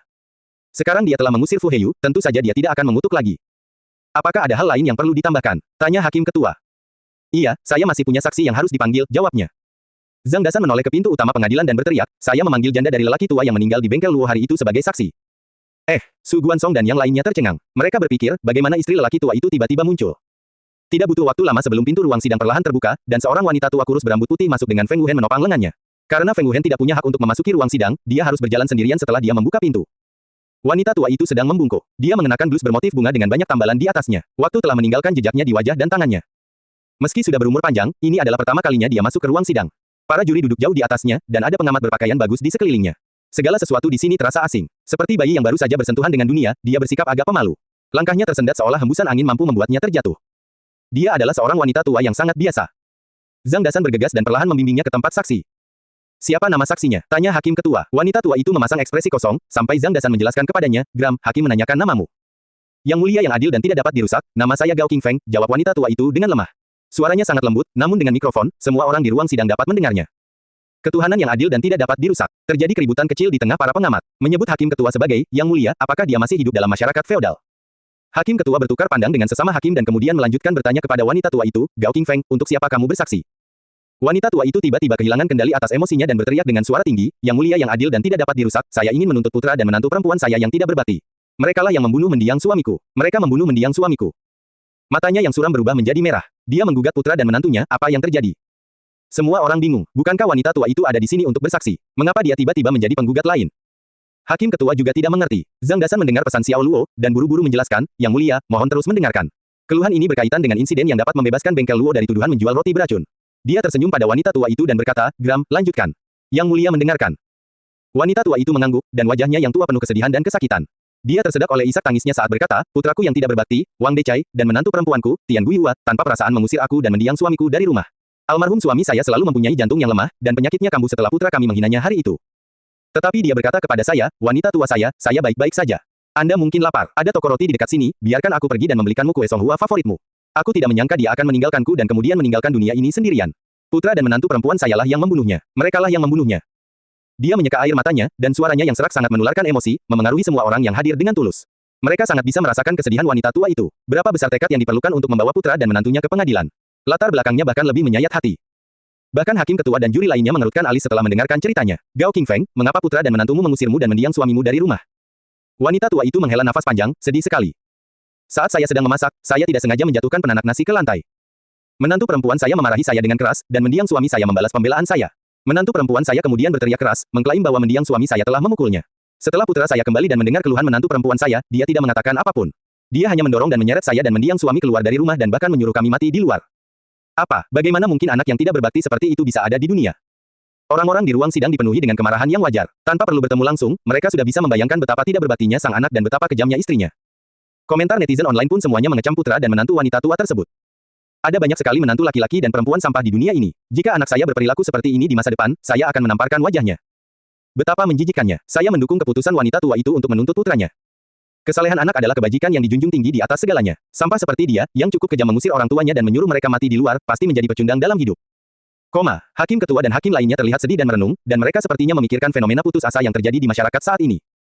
Zhang Dasan mengalihkan topik kembali ke kasusnya. Lokakarya Luo menggugat Chen Jianbai. Yang mulia, kesaksian wanita tua itu seharusnya cukup untuk membuktikan bahwa pria tua itu tidak meninggal karena memakan roti yang dijual di bengkel Luo hari itu. Pikirkan tentang itu. Pria tua itu pergi membeli kue Songhua untuk istrinya, jadi mengapa dia memakannya sendiri tanpa istrinya? Jadi, hanya ada satu kemungkinan. Orang tua itu meninggal karena serangan jantung, dan kematiannya tidak ada hubungannya dengan bengkel Luo. Kata-katanya tidak diragukan lagi meyakinkan, dan cerita wanita tua itu mendukung maksud utamanya.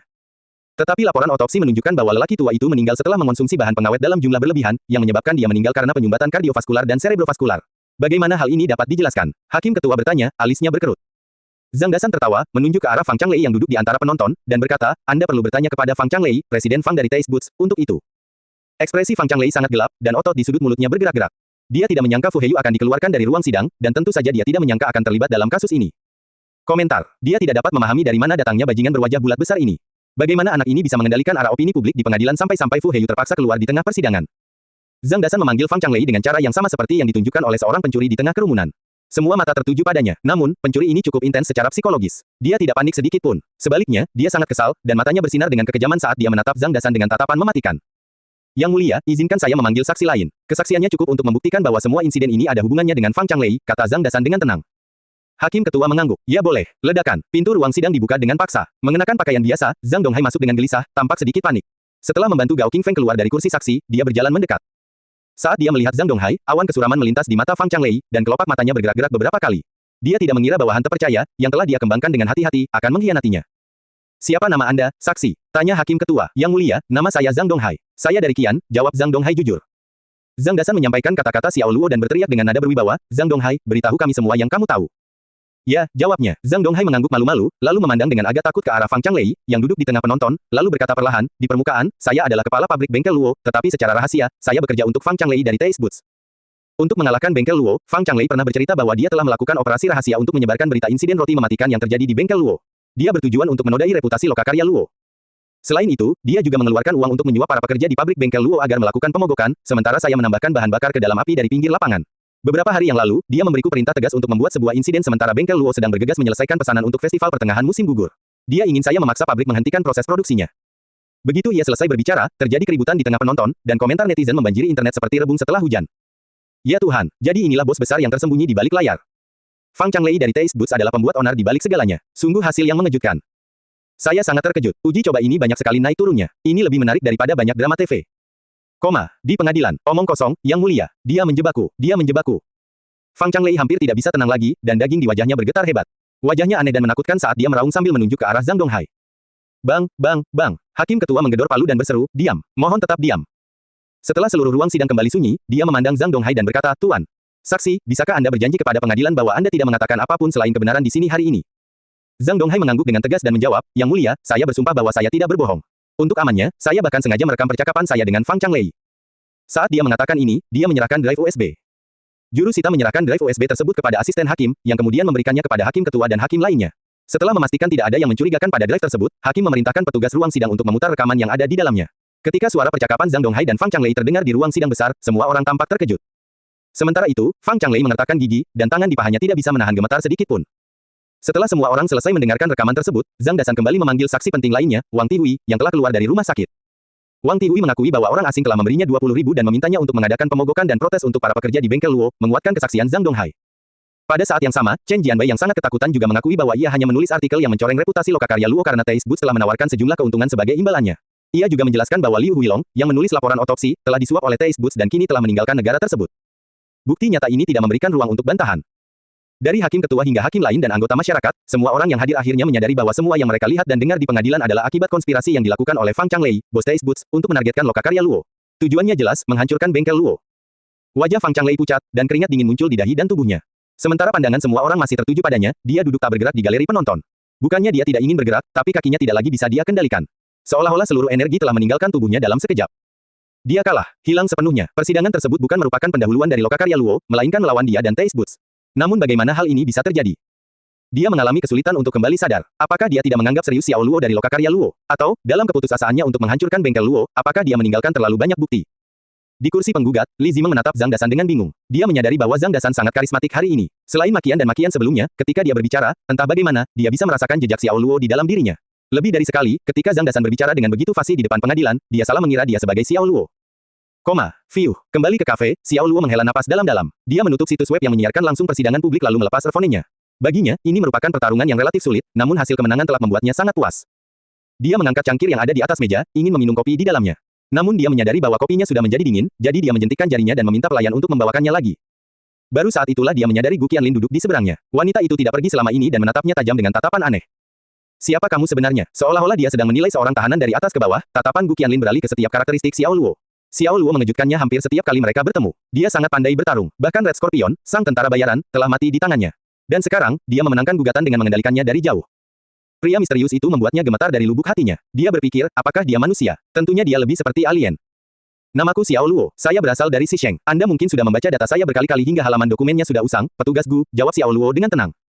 Apakah itu identitas aslimu? Gu Qianlin bertanya terus-menerus. Kemampuanmu berada di luar pemahamanku. Bagiku, kamu adalah karakter yang berbahaya. Jika Anda memang seorang penjahat, Jiang Cheng mungkin tidak cukup untuk Anda. Anda ibarat bom yang disembunyikan di tengah kerumunan, siap meledak kapan saja dan menimbulkan bencana yang merusak. Kamu terlalu memikirkan banyak hal. Xiao Luo terkekeh. Benarkah? Gu Qianlin membalas dengan dingin, saya harap begitu. Xiao Luo tidak menjawabnya. Dia menyesap sedikit kopi panas yang disajikan pelayan, membuka episode The Big Bang Theory di komputernya, dan mulai menonton acaranya. Bergabunglah dengan polisi. Bagaimana tentang itu? Dengan kemampuanmu, menurutku kamu akan menjadi mimpi terburuk para penjahat. Gu, tiba-tiba Qianlin menawarkan. Di matanya, Xiao Luo adalah binatang berbahaya yang akan menyebabkan kerugian besar bagi masyarakat setiap saat. Dia berharap dapat memanfaatkan polisi untuk mengikat gigi dan cakar binatang itu atau menggunakannya untuk melawan penjahat.